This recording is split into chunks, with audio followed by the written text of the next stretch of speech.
पहले हमने बात की कि एक अच्छा स्ट्रक्चर गूगल को वेबसाइट क्रॉल करने में आसानी देता है और ये आपके एसईओ के लिए बड़ी बेहतर चीज़ है। लेकिन वो अच्छा स्ट्रक्चर एक्चुअली नज़र कैसे आता है उस पे हम अब बात करेंगे। तो आपको मैंने ये स्ट्रक्चर दिखाया था कि जिस तरह से लेवल 1, लेवल 2, लेवल 3 और लेवल 4 यानी कि टियर 1, टियर 2, टियर 3 और टियर 4 इस तरह से पेजेस जिस तरह से आप डीप डाउन चले जाते हैं, आपको ये लेवल्स अब बढ़ते चले जाते हैं। ये स्ट्रक्चर की हद तक तो ठीक था, लेकिन अगर आप इसको हम यूआरएल के स्ट्रक्चर में देखेंगे तो ये कैसा लगेगा? इसके लिए मैं आपको एक एग्जांपल देता हूँ। लेट्स सपोज कि एक सैंपल बिजनेस की वेबसाइट लेते हैं। उसमें नॉर्मली क्या होता है कि एक होम पेज होता है, एक सर्विसेज का पेज होता है और उसके बाद एक जो पेज है वो सर्विसेज के अंडर कंसल्टिंग या प्लानिंग या उनकी सब सर्विसेज का पेजेस होते हैं। इसी तरह से आप अबाउट का पेज ले लें, आवर टीम का पेज ले लें और आवर मिशन का पेज ले लें। तो इस तरह के बेशुमार पेजेस आपने देखे होंगे मुख्तलिफ वेबसाइट्स के ऊपर और हर पेज का एक यूआरएल होता है। स्ट्रक्चर की बात जब हम करें, उस स्ट्रक्चर के अंदर कुछ यूआरएल कुछ इस तरह से बनते हैं। सो अगर आप गौर करें तो होम पेज का जो abc.com मैंने कंपनी का नाम रखा है, होम पेज का जो यूआरएल है वो बेसिकली उसका होम जो यूआरएल है वही उसका होम पेज का यूआरएल है। यानी कि abc.com बेसिकली उसी का होम पेज है। लेकिन जैसे ही आप सर्विसेज पेज पे जाते हैं जो कि एक लेवल डाउन है, वो लेवल डाउन यूआरएल में शो करने के लिए हम स्लैश डालते हैं। तो इस स्लैश का मतलब ये है कि ये एक फोल्डर नीचे चला गया है, यानी कि एक लेवल नीचे चला गया और उसके बाद उस पेज का नाम या उस पेज का यूआरएल आ जाता है। तो फॉर एग्जांपल होम पेज के नीचे सर्विसेज का पेज था, तो उसका यूआरएल बना स्लैश सर्विसेज। पूरा यूआरएल बनेगा abc.com/services। अब सर्विसेज के अंडर हमारी एक कंसल्टिंग सर्विस है, हमारी एक प्लानिंग सर्विस है, तो वो एक और लेवल डाउन है जिसके बाद हम एक और स्लैश डालेंगे और उस पेज का नाम लिखेंगे। तो देखने में यूआरएल आपको नज़र आएगा कि वो abc.com/services, फिर उसके नीचे कंसल्टिंग है तो स्लैश कंसल्टिंग उसका यूआरएल बनता चला गया। अब ये स्लैश का मतलब है फोल्डर। अब टेक्निकली हम देखें तो होस्टिंग भी आपकी कंप्यूटर की ड्राइव की तरह होती है। जिस तरह से आप अपने सिस्टम में फ़ोल्डर बनाते हैं और फ़ोल्डर के अंदर फ़ोल्डर बनाते हैं, उस तरह से ये सर्वर के ऊपर भी फ़ोल्डर बनते हैं और फ़ोल्डर के अंदर फ़ोल्डर बनते हैं। लेकिन जैसे-जैसे ये फ़ोल्डर बनते चले जाते हैं और जितना डीप आप चले जाते हैं, उतना स्लैशेस डाल के आप उसको ग्रो करते जाते हैं। सो जब हम बात करते हैं स्ट्रक्चर की, वेबसाइट के स्ट्रक्चर की, उसके अंदर यूआरएल का स्ट्रक्चर भी बहुत इंपॉर्टेंट है क्योंकि यूआरएल का स्ट्रक्चर बेसिकली वेबसाइट का ही स्ट्रक्चर होता है। या आप यूँ कह सकते हैं कि जो वेबसाइट का स्ट्रक्चर है, वो अल्टीमेटली यूआरएल का स्ट्रक्चर बन जाता है। इस स्ट्रक्चर में आपने तकरीबन 3 चीज़ों का ध्यान रखना है। वो 3 चीज़ें क्या हैं? पहले तो ये कि आपका स्ट्रक्चर ऑर्गेनाइज़ होना चाहिए, फिर आपको 4 लेवल्स तक जाना है और तीसरा आपको सिमिलर पेजेस को ग्रुप करना है। पहले की बात करते हैं कि आपको अपने स्ट्रक्चर ऑर्गेनाइज़ करना है। तो जैसे कि आप एग्जांपल में देख सकते हैं कि होम पेज के अंडर सर्विसेज का पेज था और सर्विसेज के अंडर मैंने इंडिविजुअल सर्विसेज डाली। या कोई भी बिजनेस होगा वो एक मेन पेज होगा और उसके नीचे उसके सब पेजेस होंगे। अब मैं कंसल्टिंग और प्लानिंग को अबाउट अस के नीचे नहीं डाल सकता था क्योंकि उसकी सेंस नहीं बनती, या अबाउट अस को सर्विसेज के नीचे नहीं डाल सकता क्योंकि उसकी वहाँ सर्विसेज के नीचे सेंस नहीं बनती। अबाउट अस एक डिफरेंट सेक्शन है, सर्विसेज एक डिफरेंट सेक्शन है। लेकिन सर्विसेज की डिटेल या एक्चुअल सर्विस क्या है, उसके जो सब पेजेस हैं वो सर्विसेज के अंडर फॉल करते हैं। ये स्ट्रक्चर बहुत इंपॉर्टेंट है ना सिर्फ यूजर्स के लिए बल्कि गूगल के लिए या सर्च इंजन्स के लिए। वो इस स्ट्रक्चर को फॉलो करते हैं और ये देखते हैं कि किस तरह से आपकी वेबसाइट प्रोग्रेस करती है। तो एक चीज़ आपने ध्यान में रखनी है कि आपका स्ट्रक्चर वेल ऑर्गेनाइज्ड हो, प्रॉपरली ऑर्गेनाइज्ड हो और आप उसको प्रॉपरली नेस्ट करेंगे एक स्ट्रक्चर को एक पेज को दूसरे पेज के नीचे। दूसरी चीज़ आपको जो अंडरस्टैंड करनी है कि ये जो लेवल्स आपको मैंने बताए थे, आप कोशिश ये करें कि लेवल 3 या मैक्सिमम लेवल 4 तक अपना स्ट्रक्चर ख़त्म कर लें। इसका मतलब ये है कि अगर आपको डीप पेजेस बनाने हैं तो आप बनाते चले जाएं, लेकिन जब आप 4th लेवल पे चले जाएं उसके नीचे 5th लेवल पे आप बिल्कुल मत जाएं क्योंकि 5th लेवल तक गूगल या सर्च इंजन उसको क्रॉल नहीं कर पाते और वो इतना डीप चला जाता है कि वो यूआरएल हो सकता है कि गूगल में मिस हो जाए या किसी भी सर्च इंजन में वो क्रॉल ना हो सके और इंडेक्स होना मिस हो जाए। तो अगर आप अपने वेबसाइट का स्ट्रक्चर इस तरह से रखें कि होम पेज, उसके नीचे सर्विसेज का पेज और उसके नीचे आपके इंडिविजुअल सर्विसेज। लेकिन अगर आपको लगता है कि इंडिविजुअल सर्विसेज के नीचे भी आप फर्दर क्लासीफाई करना चाहते हैं तो आप उसको दो कॉर्पोरेट कंसल्टिंग या किसी और तरह की कंसल्टिंग, अगर आपने कंसल्टिंग को भी डिवाइड करना है 2 पार्ट्स में तो आप वो भी पेजेस बना सकते हैं। लेकिन कोशिश ये करें कि उसके नीचे आप मत जाएं। अगर आपको उसके नीचे जाना पड़ता है तो कोशिश ये करें कि आप कॉर्पोरेट कंसल्टेंट को पेरेंट पे ले जाएं और उसके नीचे वो सर्विसेज डाल दें। तो ये स्ट्रक्चर कैसे बनेगा ये डिपेंड करता है कि बिजनेस क्या है और आपसे क्लाइंट क्या डिमांड कर रहा है और लोग उसको किस तरह सर्च करते हैं। एनीवेज ये स्ट्रक्चर वेरी करेगा, बट आपने कुछ प्रिंसिपल्स याद रखने हैं। सो 4 लेवल से आपने नीचे नहीं जाना, ये उनमें से एक प्रिंसिपल है। आखिरी बात कि आपने सिमिलर पेजेस को सिमिलर स्ट्रक्चर में ऑर्गेनाइज करना है। ये बात हमने जैसे पहले डिस्कस की कि सर्विसेज के नीचे सर्विसेज के पेजेस ही अच्छे लगेंगे। वो एक तो उसके अंडर आने चाहिए, वो ज़रूरी है क्योंकि स्ट्रक्चर बहुत ज़रूरी है, लेकिन फिर ये भी ज़रूरी है कि आप रेलिवेंट पेजेस को रेलिवेंट ग्रुप में या उसके अंडर स्ट्रक्चर करेंगे ताकि गूगल को अंडरस्टैंड हो जाए कि हाँ, अगर कंसल्टिंग एक सर्विस है लेकिन उसके ऊपर एक पेरेंट सर्विस है जो सर्विस का पेज है और उसके ऊपर होम पेज है, तो गूगल इस तरह से अंडरस्टैंड करता है कि हाँ, यूज़र अगर सर्विसेज के पेज पे आ रहा है तो माइट पॉसिबल कि वो कंसल्टिंग सर्विसेज देखना चाह रहा हो, क्योंकि लोग सर्विसेज बाय नहीं करते, लोग एक्चुअल सर्विस की सिंगल सर्विस बाय करते हैं जो कि कॉर्पोरेट कंसल्टिंग हो सकती है, कॉर्पोरेट प्लानिंग हो सकती है या खाली प्लानिंग की सर्विसेज हो सकती हैं। तो ये वेबसाइट ऑर्गेनाइज करने के डिफरेंट तरीके हैं जिसको आपको अंडरस्टैंड करना है। लेकिन एक चीज़ आपको याद रखनी है, आप अपनी वेबसाइट करें या आप किसी की वेबसाइट करें, गूगल हर वेबसाइट का स्ट्रक्चर मैयर करता है और उसकी बेस पे वो एसईओ में रैंकिंग्स देता है। तो आपने भी एसईओ में रैंकिंग अच्छी करने के लिए,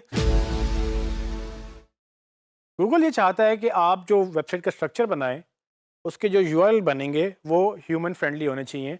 मतलब ये कि वो पढ़े जाने चाहिए, वो रीडेबल होने चाहिए, क्योंकि अगर आप अक्सर वेबसाइट पे इस तरह के यूआरएल देखते हैं तो ये वो यूआरएल्स हैं जो सिस्टम तो समझ सकता है लेकिन यूज़र नहीं समझ सकते।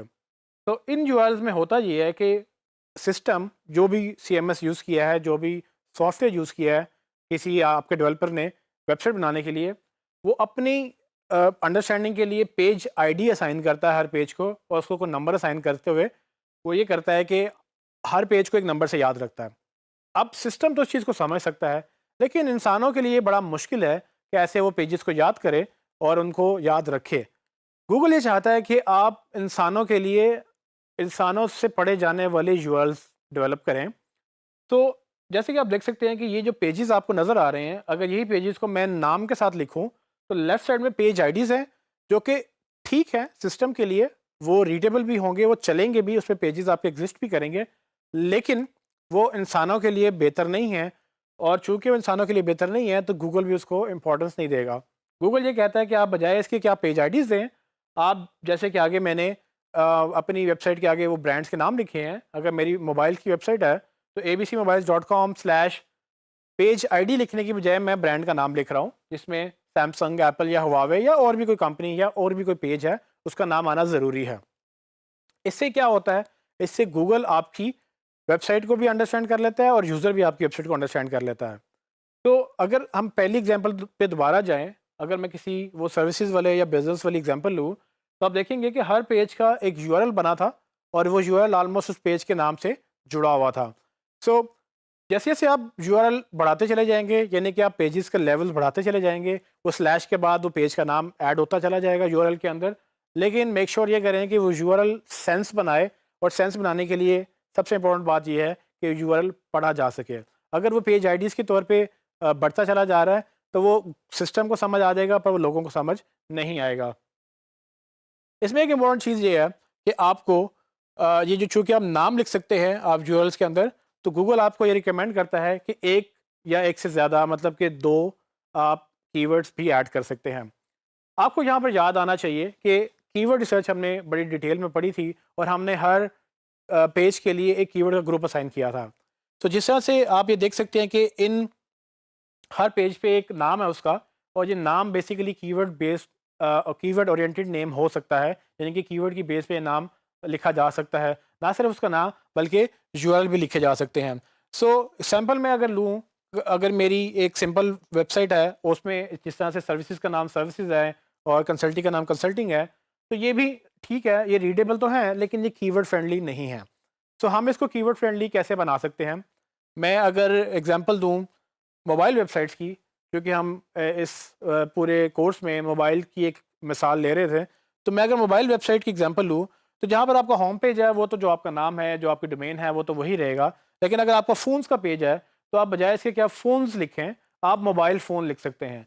मोबाइल फ़ोन्स फ़ोन से बेहतर वर्ड है, क्योंकि लोग फ़ोन तो सर्च कर ही रहे होंगे बट मोबाइल फ़ोन भी लिख के सर्च कर रहे होंगे, तो आपका वहाँ पे एक कीवर्ड ऐड हो गया।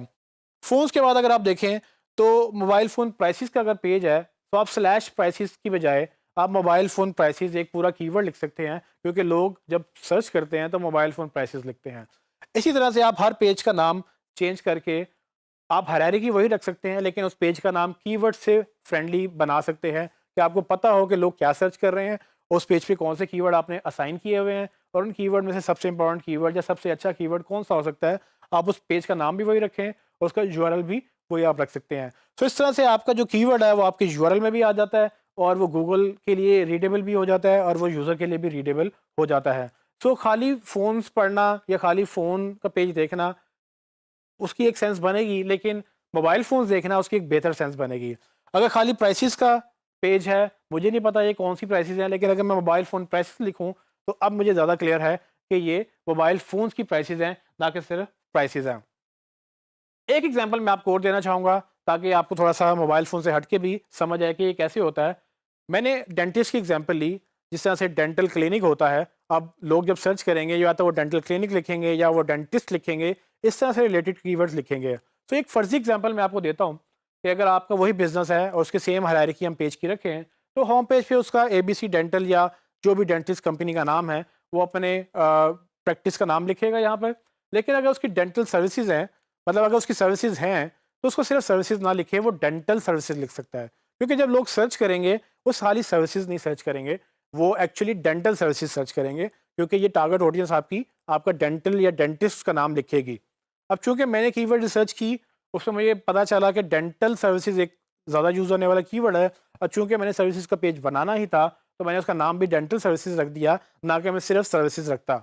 इसी वजह से उसका यूआरएल भी मैंने डेंटल डैश सर्विसेज़ रखा है, ताकि वो यूआरएल में भी उसका नाम रिपीट हो जाए या मेरा कीवर्ड रिपीट हो जाए।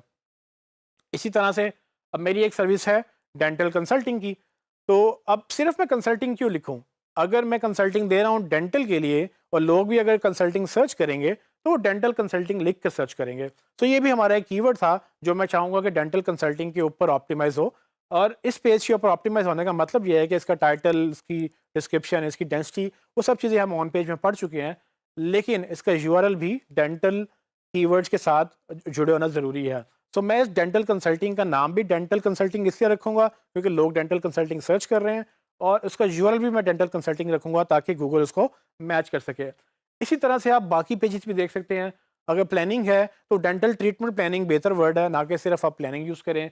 आप अबाउट अस की बजाय अगर आप अबाउट डेंटल क्लिनिक लिखें तो ज़्यादा बेहतर वर्ड है, उससे ज़्यादा सेंस बन रही है, ना सिर्फ यूज़र्स के लिए बल्कि गूगल के लिए भी। इन शॉर्ट, आपको जितनी भी वेबसाइट्स बनानी हैं या जितनी वेबसाइट अपने लिए या क्लाइंट के लिए उस पे मार्केटिंग करनी है, आपको उसका स्ट्रक्चर अंडरस्टैंड करना है और उसको पेज बाय पेज ऑप्टिमाइज़ करना है। ये इंश्योर करने के लिए कि जो आपने कीवर्ड रिसर्च किए हैं, वो ना सिर्फ ऑन पेज पे ऑप्टिमाइज़ हों, बल्कि वो यूआरएल भी उसके प्रॉपर्ली स्ट्रक्चर के अंदर रिफ्लेक्ट हो रहे हों, क्योंकि ये ना सिर्फ यूज़र देखते हैं।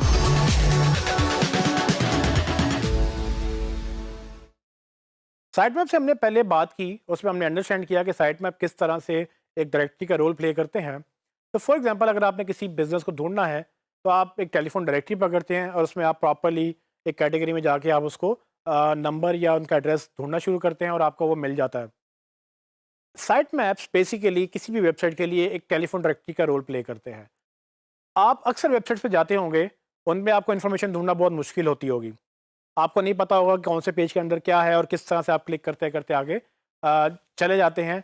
इस चीज़ को अवॉइड करने के लिए एक साइट मैप बनाया जाता है, जो यूज़र्स के लिए बड़ा हेल्पफुल होता है, क्योंकि उस साइट मैप में तमाम के तमाम यूआरएल्स उस वेबसाइट से एक ही पेज के ऊपर दिखाए जाते हैं। इससे फ़ायदा ये होता है कि यूज़र वो अपने उन यूआरएल की लिस्ट में से देख लेता है कि मैंने कहाँ जाना है, तो बजाय इसके कि वो 8-10 क्लिक करने के बाद अपने यूआरएल पे पहुँचे या अपनी डेस्टिनेशन पे पहुँचे, वो एग्जैक्टली उसी पेज पे बाकायदा चला जाए। अगर उसको कुछ और नहीं मिल रहा, तो वो साइट मैप से वो डायरेक्टली उस पेज पे लैंड कर सकता है। एचटीएमएल साइट मैप देखने में कुछ इस तरह से नज़र आते हैं। तो यहाँ पर आप देख सकते हैं कि ये नादरा की वेबसाइट का एक साइट मैप है। तो अगर आप नादरा की वेबसाइट पर जाएँ और अगर आपको कोई पेज नहीं मिल रहा, तो आप उनके साइट मैप पर जाके पूरी नादरा की वेबसाइट की लिस्ट देख सकते हैं। उसमें आपको ये पता चल जाएगा कि नादरा की वेबसाइट पे कितने यूआरएल्स हैं और आपको कौन से यूआरएल पे क्लिक करना था या कौन सी इन्फॉर्मेशन आपको चाहिए थी। इससे आपकी ज़िंदगी बड़ी आसान हो जाएगी और ये नाज़रा चाहेगा कि आप उसके आने वाले यूज़र्स को यानी कि आपको वो इन्फॉर्मेशन बड़ी आराम से मिल जाए। तो ये एक पिक्सेल की वेबसाइट का साइट मैप है। आप इस पे यूआरएल पे जाके विज़िट भी कर सकते हैं। ये ऑलमोस्ट हर वेबसाइट पे होता है और अच्छी तरह से ये वर्चुअल यूनिवर्सिटी की वेबसाइट पे भी एक साइट मैप है, जो कि उन्होंने अपनी वेबसाइट पे डाला हुआ है। तो ये साइट मैप बेसिकली आपको देखने से अंदाज़ा हो जाएगा कि किस तरह से एक एचटीएमएल साइट मैप एक सारे यूआरएल्स एचटीएमएल फॉर्मेट में यानी कि एक वेब पेज के फॉर्मेट में लिस्ट कर देते हैं, जो सिर्फ़ और सिर्फ़ इस मकसद से क्रिएट किए जाते हैं कि जितने भी पेजेस के यूआरएल्स हैं, वो सब एक जगह पे आसानी से हासिल हो जाएँ उन लोगों को जो उसको ढूँढ रहे हैं और ना सिर्फ़ उन लोगों को बल्कि फिर गूगल को भी। जी हाँ, तो जैसे कि हमने पहले बात की कि अगर हम लेवल्स बढ़ाते चले जाएँ स्ट्रक्चर में, तो गूगल एक वक़्त पे जाके आपकी वेबसाइट क्रॉल करना छोड़ देता है और डीप लिंक्स गूगल तक रसाई नहीं कर पाते, क्योंकि गूगल आपकी वेबसाइट में लेवल 3 या 4 तक मैक्सिमम जाता है, उसके बाद वो नहीं जाता। तो इन केस अगर आपके पास ऐसे पेजेस हैं जो और कहीं से लिंक्ड नहीं हैं या वो बहुत डीप हैं लेवल्स के लिहाज से, उनको भी आप साइड मैप में लिस्ट कर सकते हैं और ये साइड मैप आप गूगल को दिखा सकते हैं, ताकि गूगल जब इस वेबसाइट पे आए, इस वेब पेज के ऊपर आए, वो सारे के सारे यूआरएल देख ले और उन सबको इंडेक्स कर ले। तो अगर किसी तरह से वो लिंक से लिंक जंप करते हुए उन पेजेस तक नहीं पहुंच पा रहा था, तो बेसिकली इसके थ्रू आपके उन पेजेस तक पहुंच जाएगा। सो अंडरस्टैंड करने वाली बात ये है कि साइट मैप सिर्फ और सिर्फ यूज़र्स को हेल्प नहीं करते हैं, वो गूगल को भी हेल्प करते हैं।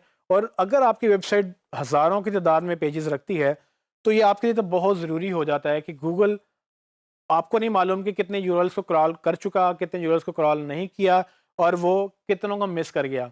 तो इस पॉसिबिलिटी को डिनाई करने के लिए, इस पॉसिबिलिटी से इसको अवॉइड करने के लिए आप एक साइट मैप बनाते हो और सारे के सारे यूआरएल्स उसमें डाल देते हो और आपने ये इंश्योर करना होता है कि गूगल इस साइट मैप तक लाजमी पहुंचे।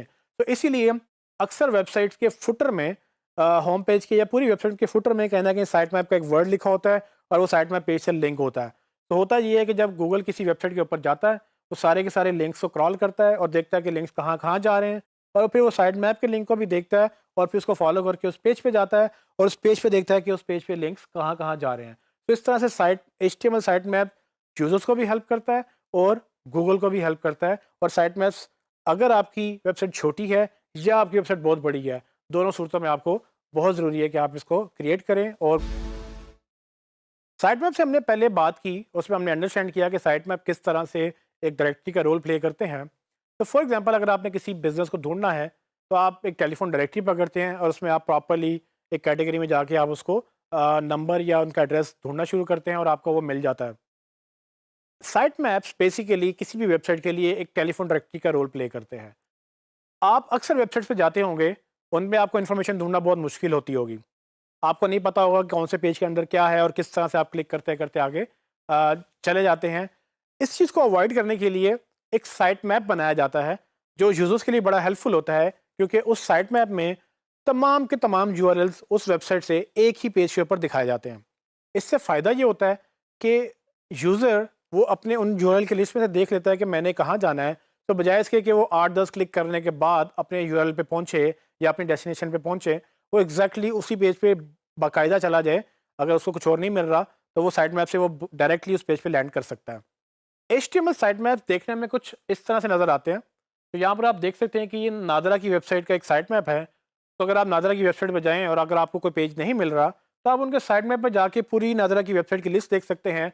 उसमें आपको ये पता चल जाएगा कि नादरा की वेबसाइट पे कितने यूआरएल्स हैं और आपको कौन से यूआरएल पे क्लिक करना था या कौन सी इन्फॉर्मेशन आपको चाहिए थी। इससे आपकी ज़िंदगी बड़ी आसान हो जाएगी और ये नादरा चाहेगा कि आप उसके आने वाले यूज़र्स को यानी कि आपको वो इन्फॉर्मेशन बड़ी आराम से मिल जाए। तो ये एक पिक्सेल की वेबसाइट का साइट मैप है। आप इस पे यूआरएल पे जाके विज़िट भी कर सकते हैं। ये ऑलमोस्ट हर वेबसाइट पे होता है और अच्छी तरह से ये वर्चुअल यूनिवर्सिटी की वेबसाइट पे भी एक साइट मैप है, जो कि उन्होंने अपनी वेबसाइट पे डाला हुआ है। तो ये साइट मैप बेसिकली आपको देखने से अंदाज़ा हो जाएगा कि किस तरह से एक एचटीएमएल साइट मैप एक सारे यूआरएल्स एचटीएमएल फॉर्मेट में यानी कि एक वेब पेज के फॉर्मेट में लिस्ट कर देते हैं, जो सिर्फ़ और सिर्फ़ इस मकसद से क्रिएट किए जाते हैं कि जितने भी पेजेस के यूआरएल्स हैं, वो सब एक जगह पे आसानी से हासिल हो जाएँ उन लोगों को जो उसको ढूँढ रहे हैं और ना सिर्फ़ उन लोगों को बल्कि फिर गूगल को भी।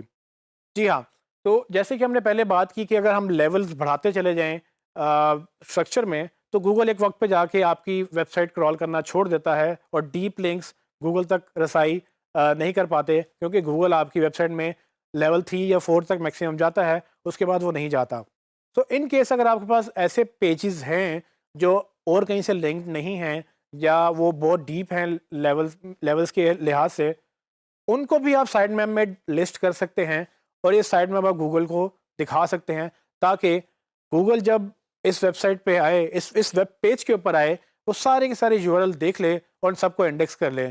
तो अगर किसी तरह से वो लिंक से लिंक जंप करते हुए उन पेजेस तक नहीं पहुंच पा रहा था, तो बेसिकली इसके थ्रू आपके उन पेजेस तक पहुंच जाएगा। सो अंडरस्टैंड करने वाली बात यह है कि साइट मैप सिर्फ और सिर्फ यूजर्स को हेल्प नहीं करते हैं, वो गूगल को भी हेल्प करते हैं। और अगर आपकी वेबसाइट हज़ारों की तादाद में पेजेस रखती है, तो ये आपके लिए तो बहुत ज़रूरी हो जाता है कि गूगल, आपको नहीं मालूम कि कितने यूरल्स को क्रॉल कर चुका, कितने यूरल्स को क्रॉल नहीं किया, और वो कितनों को मिस कर गया। तो इस पॉसिबिलिटी को डिनाई करने के लिए, इस पॉसिबिलिटी से इसको अवॉइड करने के लिए आप एक साइट मैप बनाते हो और सारे के सारे यूरल्स उसमें डाल देते हो, और आपने ये इंश्योर करना होता है कि गूगल इस साइट मैप तक लाजमी पहुंचे। तो इसीलिए अक्सर वेबसाइट्स के फुटर में, होम पेज के या पूरी वेबसाइट के फुटर में कहीं ना कहीं साइट मैप का एक वर्ड लिखा होता है, और वो साइट मैप पेज से लिंक होता है। तो होता ये है कि जब गूगल किसी वेबसाइट के ऊपर जाता है, वो सारे के सारे लिंक्स को क्रॉल करता है और देखता है कि लिंक्स कहाँ कहाँ जा रहे हैं, और फिर वो साइट मैप के लिंक को भी देखता है, और फिर उसको फॉलो करके उस पेज पे जाता है, और उस पेज पे देखता है कि उस पेज पे लिंक्स कहाँ कहाँ जा रहे हैं। तो इस तरह से site HTML site map users को भी हेल्प करता है और गूगल को भी हेल्प करता है। और साइट मैप्स, अगर आपकी वेबसाइट छोटी है या आपकी वेबसाइट बहुत बड़ी है, दोनों सूरतों में आपको बहुत ज़रूरी है कि आप इसको क्रिएट करें और गूगल में, जैसे कि इस कोर्स में मैं आपको रेफरेंस दे रहा हूँ कि मैं आपको ये पहले पढ़ा चुका हूँ या मैं आपको ये बाद में पढ़ाऊँगा। इसी तरह से जब आप गुफ्तगू करते हैं, आप भी अक्सर चीज़ों के हवाले देते हैं। वेबसाइट के अंदर भी ये होता है। वेबसाइट के अंदर जब आप हवाला देते हैं, तो बेसिकली आप लिंक करते हैं एक पेज से दूसरे पेज की तरफ। अगर वो लिंक आप अपनी ही वेबसाइट को कर रहे हैं, तो बेसिकली आप इंटरनल लिंक, उसको एक इंटरनल लिंक क्रिएट कर रहे हैं। तो फॉर एग्जांपल, अगर मैं होम पेज पे सर्विसेज के पेज का लिंक डालूँ, तो वो जो मेरा यूज़र है, वो होम पेज पे जब आएगा और सर्विस पेज पे क्लिक करेगा, तो वो सर्विसेज पेज पे चला जाएगा। अब चूंकि वो मेरी ही वेबसाइट के एक और पेज के ऊपर चला गया, तो ये लिंक जो है, ये बेसिकली इंटरनल लिंक कहलाएगा। ये ज़्यादातर स्ट्रक्चर से ही रिलेटेड होता है। अगर आपकी वेबसाइट का अच्छा स्ट्रक्चर है, तो उसके लिंक्स भी अच्छे होते हैं। जैसे कि हमने पहले अंडरस्टैंड किया कि अगर एक वेबसाइट ने मतलब एक स्ट्रक्चर बनाना है, तो वो लिंक टू लिंक जंप करेगी और वो एक प्रॉपर स्ट्रक्चर में फॉल करेगी। ये proper structure basically internal linking को ही सपोर्ट करने के लिए क्रिएट की जाती है। इसमें एक और चीज़ भी अंडरस्टैंड करनी होती है, जिसको हम कॉन्टेक्सचुअल लिंक बोलते हैं, यानी कि वो लिंक्स जो जिस जगह पे सेंस बना रहे होते हैं, वो भी आप लिंक करते हैं। तो दो तरह के इंटरनल लिंक्स हो सकते हैं। एक तो वो जो स्ट्रक्चर वाइज आते हैं, जिस तरह के होम पेज, सर्विसेज का पेज, और सर्विसेज के अंडर उसकी सर्विसेज, उस पेज और उनके अंडर जो भी पेजेस आते हैं, वो ऐसे स्ट्रक्चर वाइज बनते चले जाते हैं। लेकिन ये भी तो हो सकता है कि मैं सर्विसेज के पेज में अबाउट उसके पेज का भी लिंक दे दूँ। तो इसको हम मज़ीद एक्सप्लोर करेंगे। पहले ये अंडरस्टैंड कर लें कि अच्छा इंटरनल स्ट्रक्चर कैसे बनता है। जैसे कि आप इस स्क्रीनशॉट में देख सकते हैं कि एक अच्छा इंटरनल स्ट्रक्चर कैसे गूगल को हेल्प करता है। जब गूगल आपके एक पेज पर आएगा जो बाकी पेजेस से लिंक्ड है, तो गूगल उसको पेज बाय पेज जंप करता हुआ सारे पेजेस क्रॉल कर लेगा और अल्टीमेटली सब पेजेस गूगल में इंडेक्स हो जाएंगे। सो ये हम कैसे अचीव कर सकते हैं? ये हम एक अच्छे इंटरनल स्ट्रक्चर से अचीव कर सकते हैं, जहाँ पर हर पेज एक दूसरे पेज से लिंक्ड होता है और प्रॉपरली हायरार्की में होता है, यानी कि नेस्टेड होता है कि कौन सा पेज किसके अंडर आएगा और उसका पेज उसके अंडर कैसे जाएगा। तो लेवल 1, लेवल 2, लेवल 3 जो टियर्स हमने बनाए थे, वो असल में इसी इंटरनल स्ट्रक्चर को अचीव करने के लिए बनाए थे। अगर आपका स्ट्रक्चर अच्छा नहीं होगा, तो आप जैसे कि साइड पे देख सकते हैं कि एक पुअर लिंकिंग स्ट्रक्चर कैसे होता है। तो पुअर इंटरनल स्ट्रक्चर का मतलब ये है कि गूगल एक पेज पे तो आया, उसको बाकी पेजेस नहीं मिलेंगे अगर आपने उसको प्रॉपरली स्ट्रक्चर नहीं किया हुआ होगा। तो एग्जांपल में आप देख सकते हैं कि पेज ए तो लिंक्ड है, लेकिन बाकी पेजेस लिंक्ड नहीं है। वो कैसे गूगल उन तक पहुंचे जब वो लिंक्ड ही नहीं है? तो उसका कोई हल नहीं है। जैसे कि मैंने पहले जिक्र किया कि अच्छे इंटरनल स्ट्रक्चर के साथ एक कॉन्टेक्सचुअल लिंक स्ट्रक्चर भी हेल्प करता है गूगल को एक कॉन्टेक्सचुअल लिंक जनरेट करने में। कॉन्टेक्सचुअल लिंक क्या होता है? कॉन्टेक्सचुअल लिंक बेसिकली ये होता है कि अगर आप एक चीज़ की बात कर रहे हैं और उससे रिलेटेड एक दूसरी चीज़ भी आप ही की एक सर्विस है या आप ही की एक और वेब पेज है, तो आप उस चीज़ की बात करने के साथ उस दूसरी चीज़ की भी बात करेंगे, यानी कि उसको भी लिंक करेंगे। इसकी मैं आपको एग्जांपल भी दे देता हूँ, लेकिन पहले देख लेते हैं कि वो देखने में कैसा लगता है।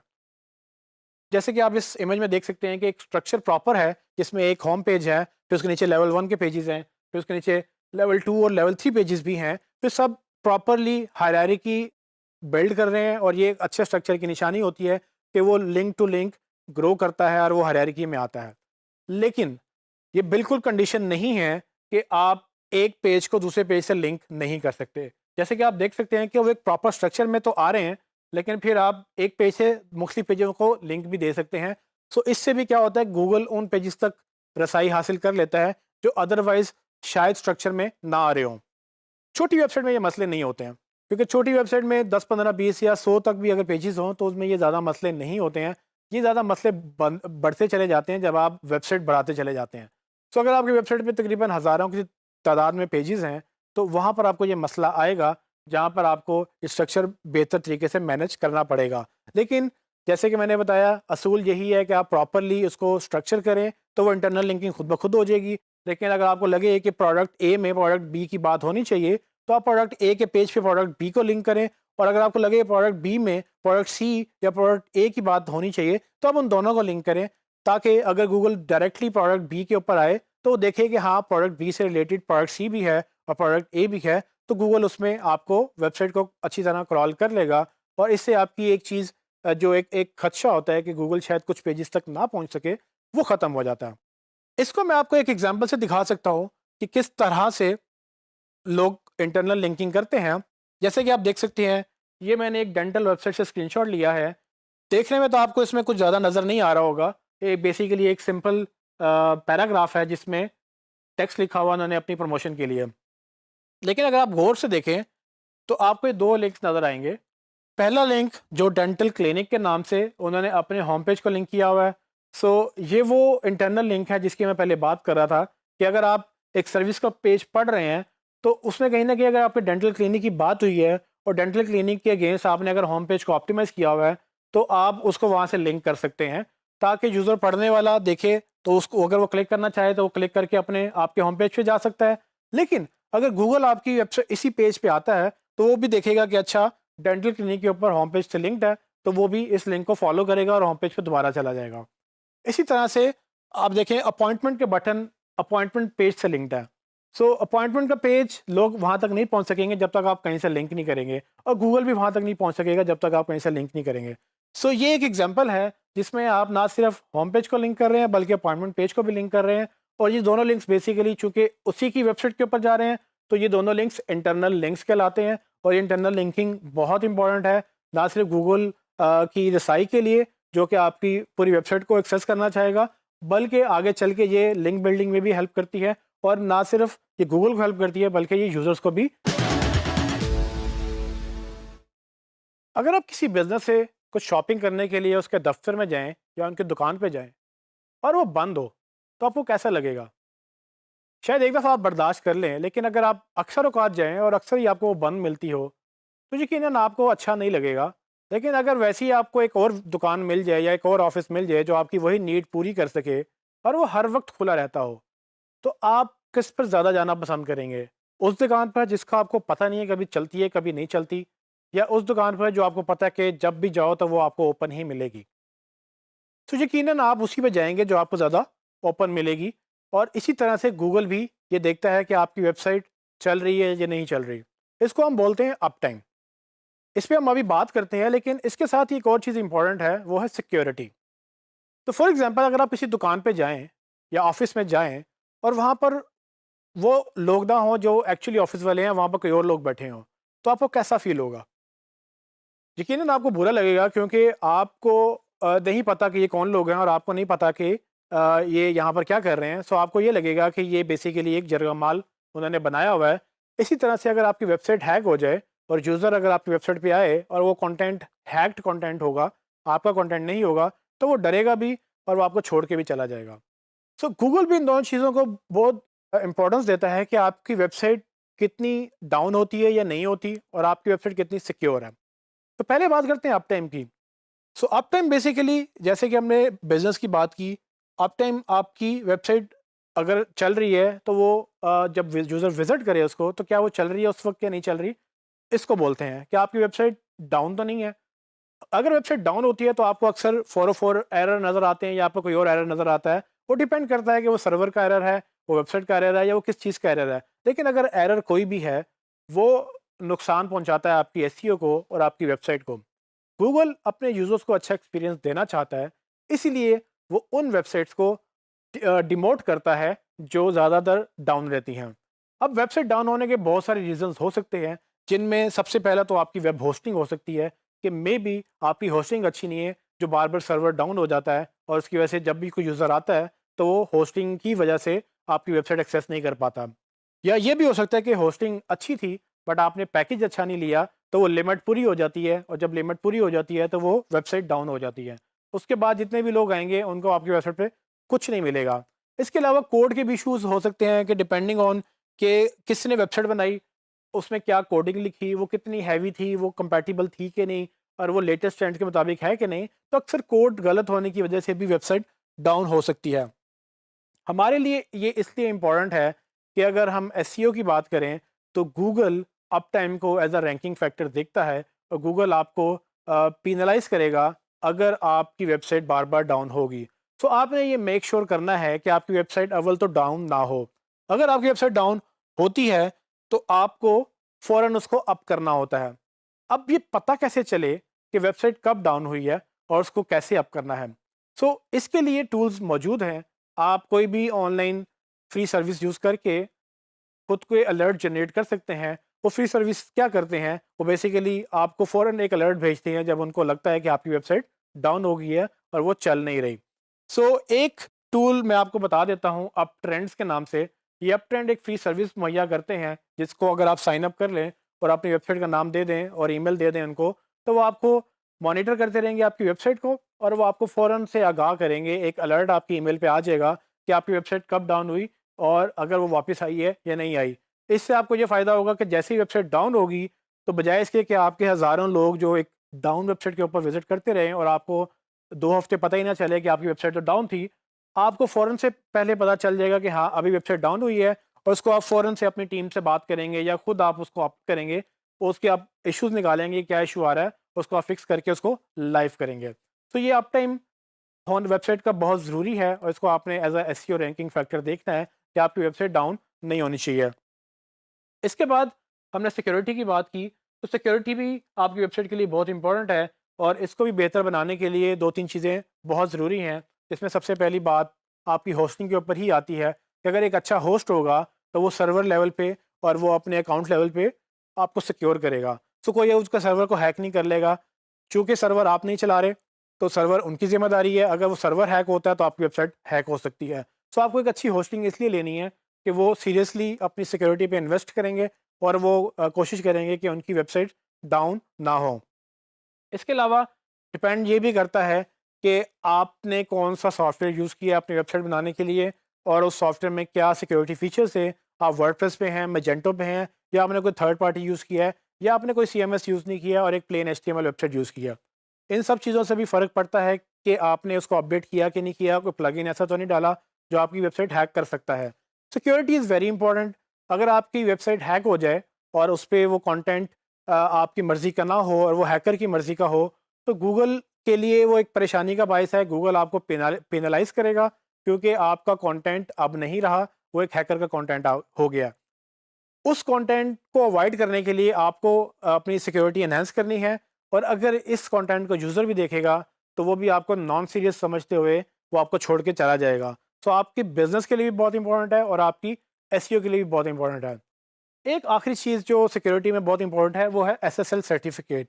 अगर आप देखें तो अक्सर वेबसाइट के ब्राउज़र्स में एचटीटीपी लिखा हुआ होता है, और अक्सर के आखिर में एचटीटीपी के बाद एस भी लिखा हुआ होता है। HTTPS basically SSL certificate install करने के बाद लिखा जाता है, और ये एक सिक्योर सर्वर या एक सिक्योर कनेक्शन जनरेट करता है आपकी वेबसाइट के और यूज़र के कंप्यूटर के बीच में, और इसको हैक करना मुश्किल होता है। अक्सर लोग इसको भी हैक कर लेते हैं, लेकिन ओपन एंडेड जो HTTP है, जो हाइपर टेक्स्ट ट्रांसपोर्ट प्रोटोकॉल है, वो सब पब्लिक इन्फॉर्मेशन होती है। तो आपकी जो प्राइवेट इन्फॉर्मेशन है उसके लिए SSL इंस्टॉल करना बहुत ज़रूरी है। हमारे इस कोर्स में एक प्रॉपर हमने पूरा टॉपिक SSL के ऊपर रखा है, तो हम SSL की बात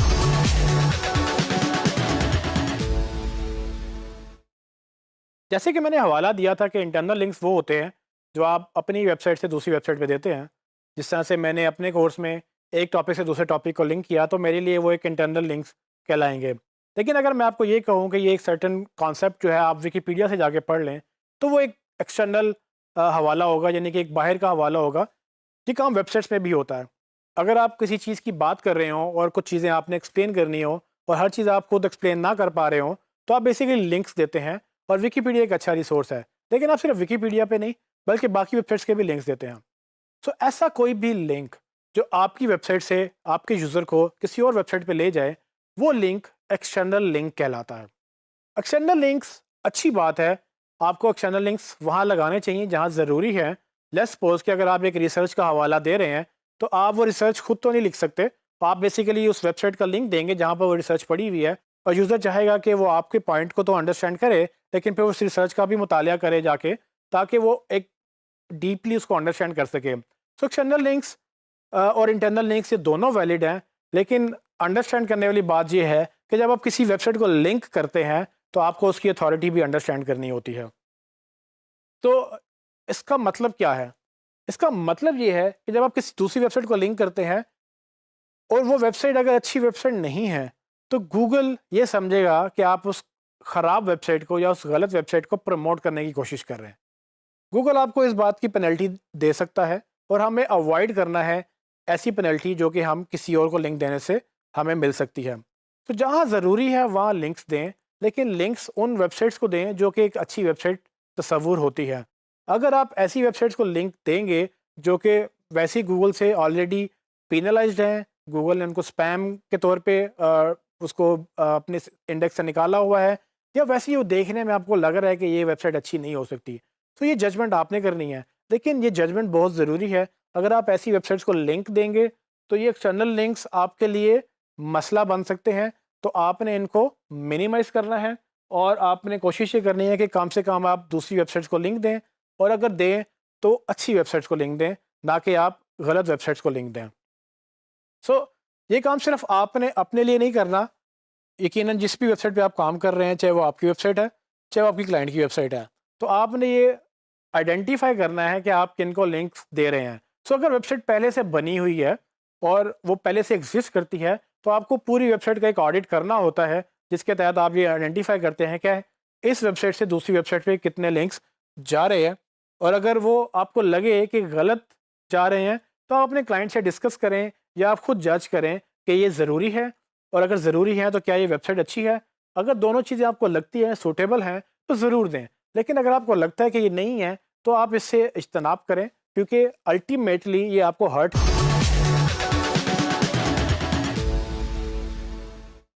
ब्रेड क्रम्स बेसिकली आपके इंटरनल लिंकिंग को ही बेहतर बनाते हैं। और ये एक टेक्निकल टर्म है जिसमें आपको ये मेन्यू का एक स्ट्रक्चर होता है, जिसमें आप पेज बाय पेज जैसे जैसे आप डीप लेवल में चले जाते हैं, वो आपको एक पाथ बताता है कि आप कहाँ से चले थे, या आप इस वक्त कहाँ पर खड़े हैं। इसको मैं एक एग्जांपल से समझाऊंगा, लेकिन अगर हम पहले ये स्क्रीनशॉट देखें, तो ये मैंने मोबाइल फ़ोन्स इन पाकिस्तान के नाम से एक सर्च की, और मुझे कुछ रिजल्ट्स उसके अगेंस्ट नज़र आए। आप कुछ भी सर्च करें, तो आपको भी इस तरह के रिजल्ट्स नज़र आते हैं। इसमें अंडरस्टैंड ये करना है कि ये जो पहले 4 लिंक्स आपको नज़र आ रहे हैं, ये 4 लिंक्स में क्या सिमिलैरिटी है।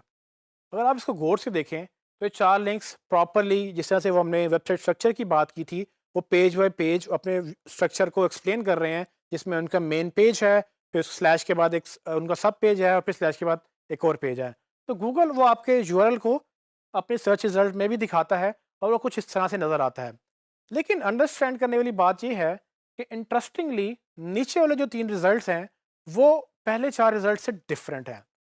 आप देखेंगे कि पहले 4 रिजल्ट्स में यूआरएल स्लैश के बाद प्रॉपर यूआरएल का जिस तरह से पूरा स्ट्रक्चर होता है, उस तरह से दिखाई दे रहा है। लेकिन नीचे वाले 3 रिजल्ट्स में जितने भी यूआरएल्स हैं, उनमें स्लैश नहीं नज़र आ रहा आपको। उनमें बेसिकली एक पेज का यूआरएल है जो होम पेज का यूआरएल है, फिर इनर पेज यानी कि जो एक सब पेज था, उसका नाम आ रहा है, ना कि उसका वो यूआरएल आ रहा है। और फिर इसी तरह से एक एक यूआरएल आप देख रहे होंगे सेकंड लास्ट पे, जिसका आगे थर्ड लेवल पे भी नाम आ रहा है, उसका स्लैश नहीं आ रहा। ये दोनों डिफरेंट क्यों हैं? बेसिकली ये दोनों डिफरेंट इसलिए हैं क्योंकि नीचे वाले 3 लिंक्स जो हैं उनकी वेबसाइट के ऊपर या उनके पेजेस के ऊपर ब्रेड क्रम्ब नेविगेशन इंस्टॉल्ड है। यानी कि गूगल को ये पता है कि ये पेज का पेरेंट पेज कौन है और उसका पेरेंट पेज कौन है। यानी कि वो पूरा पाथ अंडरस्टैंड कर सकता है कि ये पेज कहाँ से चला और कहाँ तक जा रहा है। तो ये हम गूगल को बता सकते हैं खुद से अपनी वेबसाइट में इंस्टॉल करने के लिए। लेकिन अगर ये काम बाकी वेबसाइट्स भी कर लें तो वो भी बेहतर हो सकती हैं। आपको मैं ये दिखाता हूँ कि जैसे कि एक रिज़ल्ट दराज़ का आ रहा था, अगर मैं उसी पेज के ऊपर क्लिक करके उसकी वेबसाइट के ऊपर जाऊँ, तो आप देखेंगे कि मेन्यू में आपको पूरा पाथ नज़र आ रहा है कि पहले आप होम पेज के नीचे मोबाइल्स का पेज है और उसके नीचे एक और पेज है। सो अल्टीमेटली आपको वो एक पूरा पाथ नज़र आ रहा है कि आप इस वक्त मोबाइल्स के पेज के ऊपर हैं, उसके ऊपर मोबाइल फ़ोन्स एंड टैबलेट्स का पेज है एंड देन उसके ऊपर होम पेज है। इस बात की वजह से यूज़र को ये आसानी होती है कि यूज़र ये अंडरस्टैंड कर लेता है कि हाँ भाई, मैं कहाँ पर हूँ और मैं कहाँ से ये पेज चला था और इसके पेज का पेरेंट पेज कौन है और उसका पूरा पाथ क्या है। ये चीज़ गूगल को भी हेल्प करता है वो स्ट्रक्चर अंडरस्टैंड करने में। और आप जब ये स्ट्रक्चर इंस्टॉल करते हैं, जब ये नेविगेशन लगाते हैं, तो गूगल इसको अंडरस्टैंड करते हुए अपने सर्च रिजल्ट में आपको वहाँ भी हायरार्की दिखाता है कि होम पेज के नीचे मोबाइल फ़ोन एंड टैबलेट का पेज है, उसके नीचे मोबाइल्स का पेज है। ये इंपॉर्टेंट 2 रीज़न्स की वजह से है। एक तो ये कि जब आप यूआरएल देखें तो यूआरएल जब जो लंबे यूआरएल हैं वो कट रहे हैं, उसमें प्रॉपर वर्ड्स नहीं है, उसमें डॉट डॉट लगा के गूगल उनको ट्रंकेट कर देता है, मतलब कि वो एक्स्ट्रा लेटर्स को छोटा करने के लिए उनको काट देता है। तो पढ़ने में आपको समझ नहीं आती कि वो यूआरएल क्या है। लेकिन अगर आप नीचे वाले यूआरएल देखें तो वो कट नहीं रहे हैं, बाकायदा उनके नाम लिखे हुए हैं और वो गूगल में देखने में सोफिस्टिकेटेड लग रहे हैं कि हाँ भाई, ये प्रॉपर वेबसाइट का स्ट्रक्चर है। तो यूज़र को भी हेल्प मिलती है और आपकी अगेन एसईओ को भी हेल्प मिलती है, क्योंकि जब आप अच्छा एक्सपीरियंस देंगे तो आप ऊपर रैंक भी करेंगे। दराज की तरह मैंने ओएलएक्स की वेबसाइट भी देखी, तो ओएलएक्स की वेबसाइट में भी आप देखेंगे कि ब्रेड क्रम्ब लगे हुए हैं और ये ऑलमोस्ट आप हर वेबसाइट पे देखेंगे कि ये लगे हुए होते हैं। सवाल ये है कि ये आप कैसे लगाएंगे? तो बेसिकली आपको पहले तो ये अंडरस्टैंड करना है कि ब्रेड क्रम्ब्स आपको चाहिए, और ये ब्रेड क्रम्ब्स आपके स्ट्रक्चर पे डिपेंड कर रहे होंगे कि वो किस तरह से हायरार्की या लेवल्स के ऊपर डिवाइडेड है। लेवल 1 क्या है, लेवल 2 क्या है, लेवल 3 क्या है। सो लेवल 3 के पेज के ऊपर लेवल 2 और लेवल 1 का पाथ होगा, वो आप अपने डेवलपर से कहेंगे या आप खुद भी सीख सकते हैं।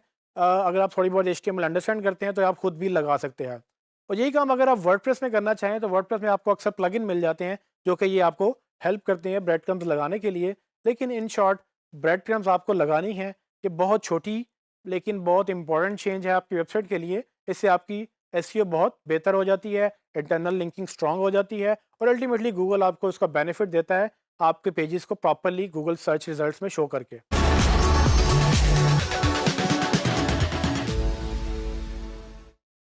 जिस तरह किसी भी ऑफिस में एक गार्ड का ये काम होता है कि वो गैर मुतल्लिका लोगों को कुछ ख़ास जगहों पे ना जाने दे और वो लोगों को ये बता सके कि क्या आपने एक्सेस करना और क्या आपने एक्सेस नहीं करना।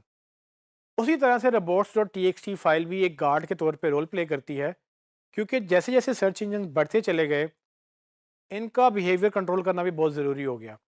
सो robots dot T file basically Google या दूसरे सर्च इंजन्स के जो बॉट्स और क्रॉलर्स हैं जो आपकी वेबसाइट क्रॉल करते हैं, उनका बिहेवियर या उनका फ्लो कंट्रोल करता है।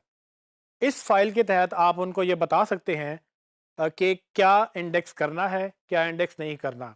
सो आप स्पेसिफिकली कमांड्स लिख सकते हैं कि आप सर्च इंजन्स को, स्पेसिफिकली गूगल या जितने भी सर्च इंजन्स हैं, उनको आप मुश्तरका तौर पे या एक-एक करके मना कर दें कि कौन सी सेक्शंस आपके वो एक्सेस कर सकते हैं, कौन से सेक्शन एक्सेस नहीं कर सकते हैं। रोबोट्स डॉट टी फाइल देखने में कुछ इस तरह की है। ये बेसिकली सिंपल एक टेक्स्ट फाइल होती है, जैसे आप अपने सिस्टम में टेक्स्ट फाइल क्रिएट करते हैं, वैसे यही एक एग्जैक्टली टेक्स्ट फाइल होती है और इसमें इसी तरह से कमांड्स लिखी जाती हैं, जो कि मेनली 3 कमांड्स हैं। सबसे पहले आप यूज़र एजेंट डिफाइन करते हैं। वो यूज़र एजेंट मतलब कि किस सर्च इंजन या किस रोबोट या क्रॉलर की बात हो रही है, वो आप मेंशन करते हैं। अगर आप ये स्टैटिक लिखेंगे, इसका मतलब ये है कि सबकी बात हो रही है। मतलब कोई भी बॉट होगा, उसके नीचे जितनी भी कमांड्स आप लिखेंगे, वो उस बॉट पे सब पे वैलिड होंगी। लेकिन अगर आप एक कमांड एक बॉट के लिए लिखना चाहते हैं और एक कमांड दूसरे बॉट के लिए लिखना चाहते हैं, तो आपको हर बार एक यूज़र एजेंट डिफाइन करना होगा और उसके नीचे फिर आप उसकी कंडीशंस बता सकते हैं। कंडीशन मैं आपको एक्सप्लेन कर देता हूँ। सो बेसिकली अलाउ, डिसअलाउ और साइट मैप, ये 3 कंडीशंस होती हैं।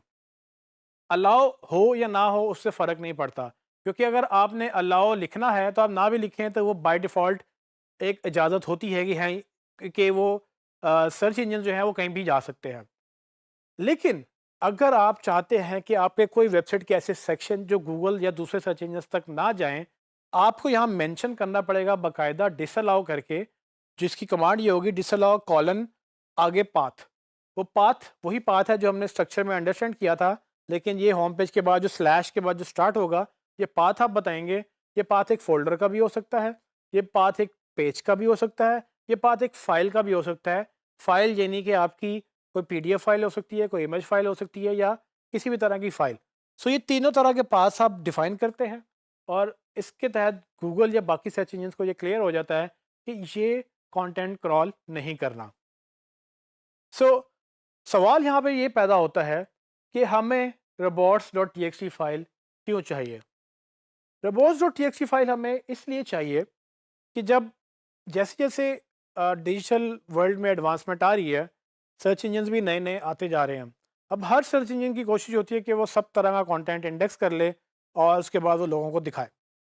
लेकिन कुछ जो स्पेशल किस्म की जो वेबसाइट्स हैं, वो नहीं चाहती कि उनका सब का सब कंटेंट गूगल में अवेलेबल हो, या वो नहीं चाहते हैं कि सबका सब कंटेंट किसी और सर्च इंजन में फ्री ऑफ कॉस्ट अवेलेबल हो। तो इस सूरत में वेबसाइट्स क्या करती हैं या वेबसाइट ओनर्स ये करते हैं कि वो कंटेंट को ब्लॉक करते हैं, और वो ब्लॉक करने से ये होता है कि वो कंटेंट उस सर्च इंजन में नज़र नहीं आता, और जो नज़र आता है सिर्फ एसईओ उसके ऊपर फोकस्ड हो जाती है।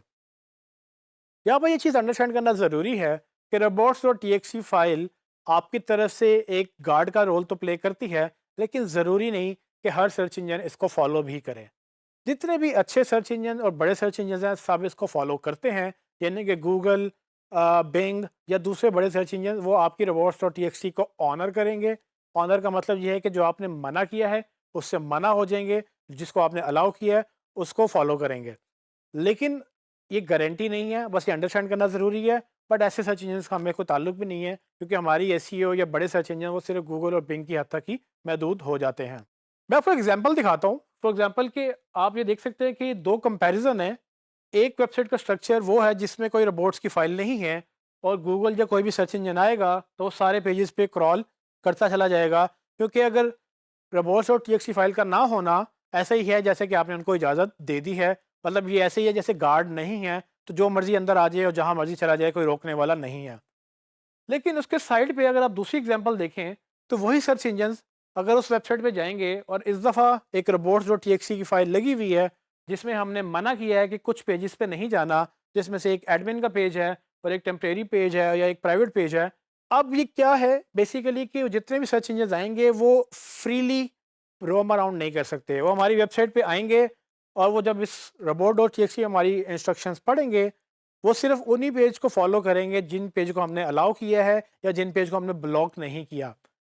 जिनको हमने ब्लॉक कर दिया है वो उन पेजेस को क्रॉल नहीं करेंगे। जब वो पेजेस को क्रॉल नहीं करेंगे इसका मतलब वो पेजेस को इंडेक्स भी नहीं करेंगे। तो यहाँ पर ये चीज़ अंडरस्टैंड करना ज़रूरी है कि हमें सिर्फ उन पेजेस को गूगल में या दूसरे सर्च इंजन में से निकालना है जो हमें वहाँ नहीं चाहिए। पब्लिक इंफॉर्मेशन हमें गूगल में चाहिए होती है तो हम कभी भी उसको ब्लॉक नहीं करते। ये वहाँ यहाँ पर मैं आपको एक और बात भी क्लियर कर दूँ कि robots.txt की एक कमांड अगर गलत हो जाए तो ये इतनी पावरफुल है कि पूरी की पूरी वेबसाइट आपकी गूगल में से निकल सकती है। सो इसको इम्प्लीमेंट करते हुए बड़ा ध्यान में रखना है कि आप क्या एड्रेस ब्लॉक कर रहे हैं। अगर आपको नहीं तजर्बा तो आप खुद मत करें, आप किसी सीनियर से हेल्प ले लें या आप डेवलपर से वो रिक्वेस्ट कर लें कि वो आपको ये robots.txt फाइल बना के दें, क्योंकि वो टेक्निकली शायद ज़्यादा बेहतर समझ सके कि क्या ब्लॉक करना है क्या नहीं करना। ये है तो एक बहुत छोटी सी चीज़, लेकिन इसकी इम्पैक्ट बहुत बड़ा है, और इसकी एक गलत कमांड पूरी पूरी वेबसाइट आपकी गूगल से निकाल भी सकती है। सो इसीलिए ये आपकी होस्टिंग में जब अपलोड होती है तो आपने अपनी होस्टिंग किसी को देनी नहीं। आपने अपनी होस्टिंग की एक्सेस अपने तक रखनी है, ताकि कोई अगर आपको नुकसान पहुंचाने की गर्ज से यहाँ पर कुछ नेगेटिव ऐड कर दे या कुछ कंटेंट ब्लॉक कर दें, तो गूगल ये समझेगा कि आप नहीं चाहते कि आपका कंटेंट गूगल में आए, तो वो आपका सारा का सारा कंटेंट वहाँ से गूगल से निकाल देगा और आपकी सालों की मेहनत ज़ाया भी हो सकती है। ये चाहे आप अपनी वेबसाइट पे करें, चाहे क्लाइंट की वेबसाइट पे करें, अल्टीमेटली वेबसाइट में जो फ्लो है रोबोट्स का, वो आप robots.txt फाइल से एनहांस कर सकते हैं। मैं आपको एग्जांपल दिखा देता हूँ। आप जैसे कि देख सकते हैं कि इस एग्जांपल में हमने वर्चुअल यूनिवर्सिटी की रोबोट्स की फाइल सर्च की। उसमें आप देखेंगे कि उन्होंने यूज़र एजेंट स्टैटिक मतलब कि ऑल सर्च इंजन्स की बात कर रहे हैं वो, और उसके बाद उन्होंने डिसअलाउ किए हैं कुछ पेजेस, और फिर उन्होंने एक साइट मैप लिखा है। साइट मैप बेसिकली ये वो एक्सएमएल साइट मैप है जो हमने पहले डिस्कस किया था कि आप एक्सएमएल साइट मैप क्रिएट करेंगे और उसको गूगल सर्च कंसोल में ऐड करेंगे। लेकिन गूगल सर्च को या दूसरे रोबोट्स को अपने साइट मैप तक रसाई देने का एक तरीका और ये भी है कि आप रोबोट्स फाइल में अपने साइट मैप लिखकर आगे साइट मैप का यूआरएल डाल दें, तो वो एक्सएमएल साइट मैप वहाँ से भी पिक कर सकते हैं। तो बेसिकली 3 कमांड्स कि आपका अलाउ, डिसअलाउ और साइट मैप, ये तीनों चीज़ें आप अपनी यूज़ करते हैं robots.txt के अंदर। और इसमें अलाउ डालें ना डालें ज़्यादा फ़र्क नहीं पड़ता, क्योंकि अलाउ होना का मतलब भी इजाज़त है जाने की और अलाउ ना होने का मतलब भी इजाज़त है जाने की। सिर्फ ब्लॉक करने की इजाज़त नहीं देनी आपने। आपने उन पेजेस को बाकायदा तौर पे ब्लॉक करना है जहाँ पर आप चाहते हैं कि ये यहाँ पर अपने आपके बोट्स मत जाएँ। सो ये तो वर्चुअल यूनिवर्सिटी एग्जांपल हुई, लेकिन आप हैरान होंगे कि फेसबुक और गूगल जैसी बड़ी-बड़ी वेबसाइट्स भी अपनी robots.txt को बड़ा सीरियसली लेती हैं। ये आप फेसबुक की robots.txt फाइल देख सकते हैं, उसका यूआरएल भी आपको नज़र आ रहा होगा। आप इस यूआरएल को विज़िट करें तो आप देखेंगे कि उन्होंने क्या-क्या ब्लॉक किया हुआ है और ये कितनी कॉम्प्लेक्स हो सकती है ये robots.txt फाइल, कि इसमें बाकायदा मेंशन करें कि किस सर्च इंजन को क्या अलाउ करना है, किस सर्च इंजन से क्या ब्लॉक करना है। इसी तरह से गूगल भी नहीं चाहता कि उसकी बहुत सारी इन्फॉर्मेशन बाकी क्रॉलर्स इंडेक्स कर लें, तो वो उनको भी कंट्रोल करना चाहता है। तो ये गूगल की robots.txt फाइल है जिसको आप तसल्ली से ब्राउज़ कर सकते हैं, बल्कि डाउनलोड करके इसको स्टडी भी कर सकते हैं। ये आपके लिए एक बड़ी अच्छी लर्निंग एक्टिविटी होगी कि गूगल कौन-कौन सा कंटेंट अपना ब्लॉक करना चाहता है और किस-किस सर्च इंजन से ब्लॉक करना चाहता है।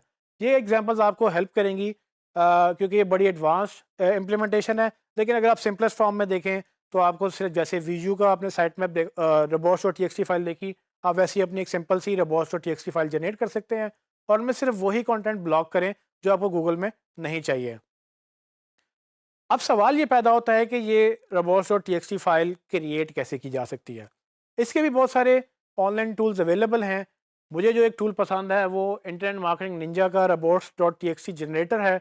मैं आपको अभी एक लाइव डेमो दे सकता हूँ कि ये किस तरह से काम करता है और आप इसको यूज़ करके कैसे एक robots.txt फाइल जनरेट कर सकते हैं। जब आप जनरेट कर लेंगे उसके बाद उसको अपलोड कर लेंगे। आइए देखते हैं। मैं गूगल पे जाऊँगा और यहाँ जाकर robots.txt जनरेटर लिखकर मैं सारे जनरेटर सर्च कर सकता हूँ। आप देखेंगे कि इसमें एसईओ बुक का एक टूल है, उसमें काफ़ी और भी टूल्स आपको नज़र आ रहे हैं। लेकिन जो मेरा फेवरेट है वो इंटरनेट मार्केटिंग निंजास का रोबोट टेक्स्ट जनरेटर। ये मैं इसको बड़ी रेगुलरली यूज़ करता हूँ, तो मैं रिकमेंड करूँगा आप भी इसको यूज़ करें। लेकिन आप बाकी भी यूज़ कर सकते हैं, आपको एक्सटेंशन भी मिल जाएँगी, आपको और भी टूल मिल जाएँगे। मैं रोबोट टेक्स्ट जनरेटर के पेज पे जाऊँगा, यहाँ पर आपको कुछ इस तरह से ये पेज नज़र आएगा, जिसमें ये नीचे कुछ ऑप्शंस दी हुई हैं।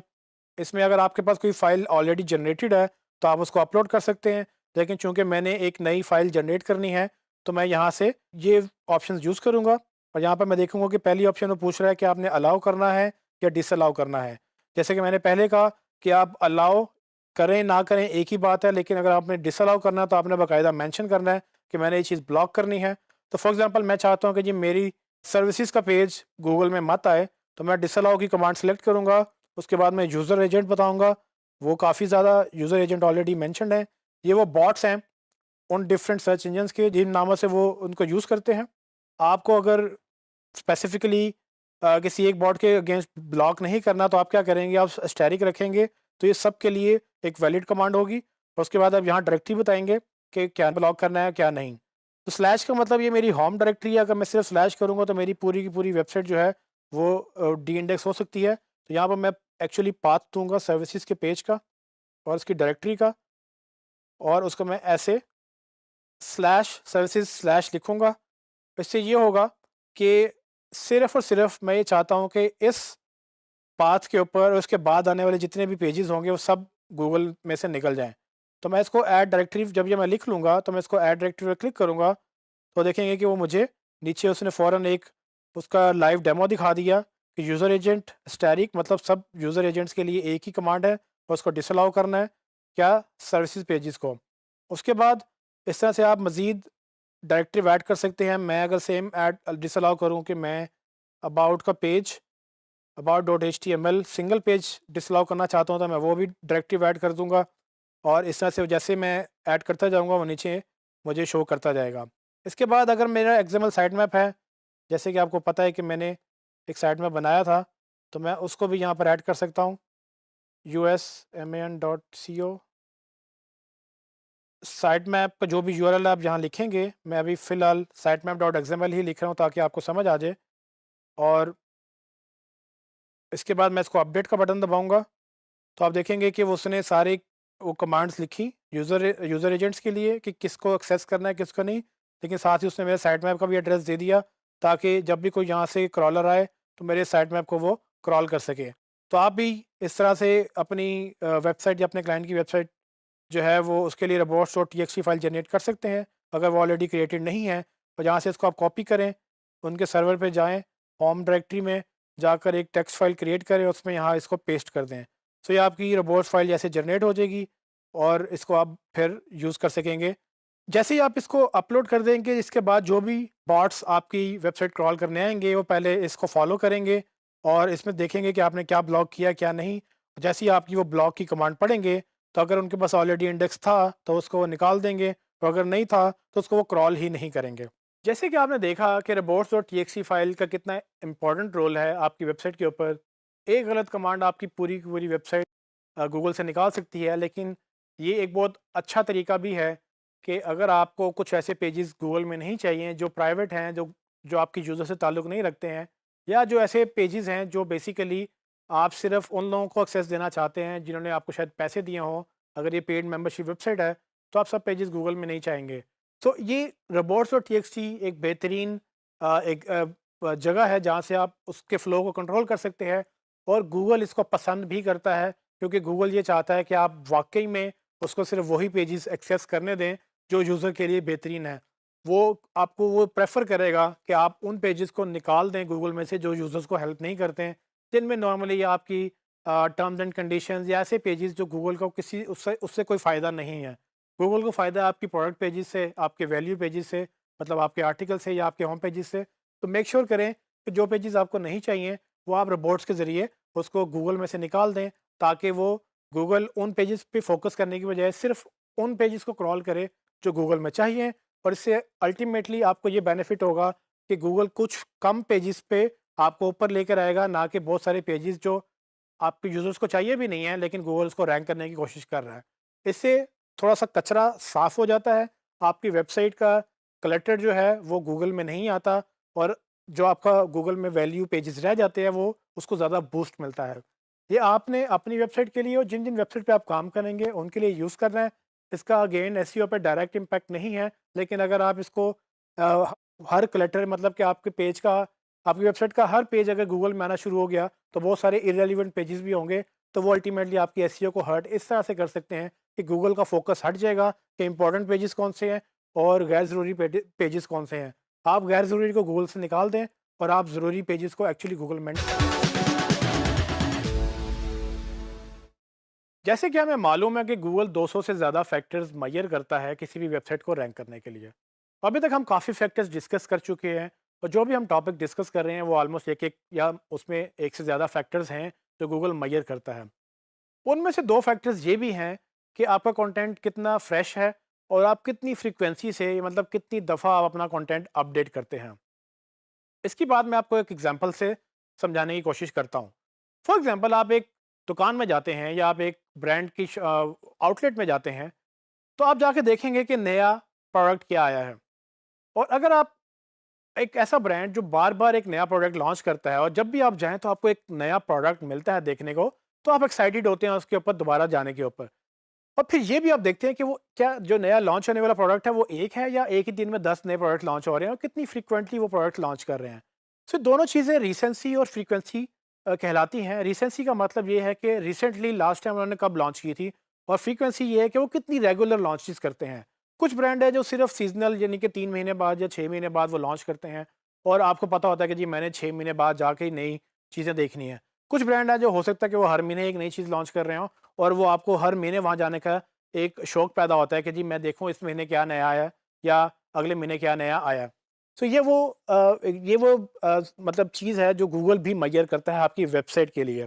तो फॉर एग्जांपल अगर आप एक बिज़नेस पे जाएँ जो अपनी प्रोडक्ट नई लॉन्च ना कर रहा हो और जब भी आप जाएँ वो सेम प्रोडक्ट आपको बार-बार देखनी पड़े। आप एक दफ़ा जाएँ तब भी वही प्रोडक्ट्स हों, आप फिर दोबारा जाएँ तब भी वही प्रोडक्ट्स हों, तो क्या आप उस बिज़नेस में जाएँगे दोबारा? I don't think so. सो कोई भी बंदा वो बार-बार एक चीज़ देखने नहीं जाता। उसको हर बार एक नई चीज़ चाहिए होती है, चाहे वो कपड़े की दुकान है, चाहे वो जूते की दुकान है या कोई भी आप और बिज़नेस करते हैं, तो वो लोग बार-बार एक नई चीज़ एक्सपेक्ट करते हैं। अनटिल कि वो एक ऐसा बिज़नेस है जिसमें सेम सर्विस आपको बार-बार चाहिए होती है, जहाँ पर आप बिल जमा कराने या आप कोई लोड करवाने जाते हैं। सो गूगल के लिए या डिजिटल के लिए हमें ये अंडरस्टैंड करना है कि ये कितना इम्पोर्टेंट है। सो गूगल रिसेंसी को एज अ फैक्टर देखता है कि आपका कंटेंट लास्ट टाइम कब अपडेट हुआ था।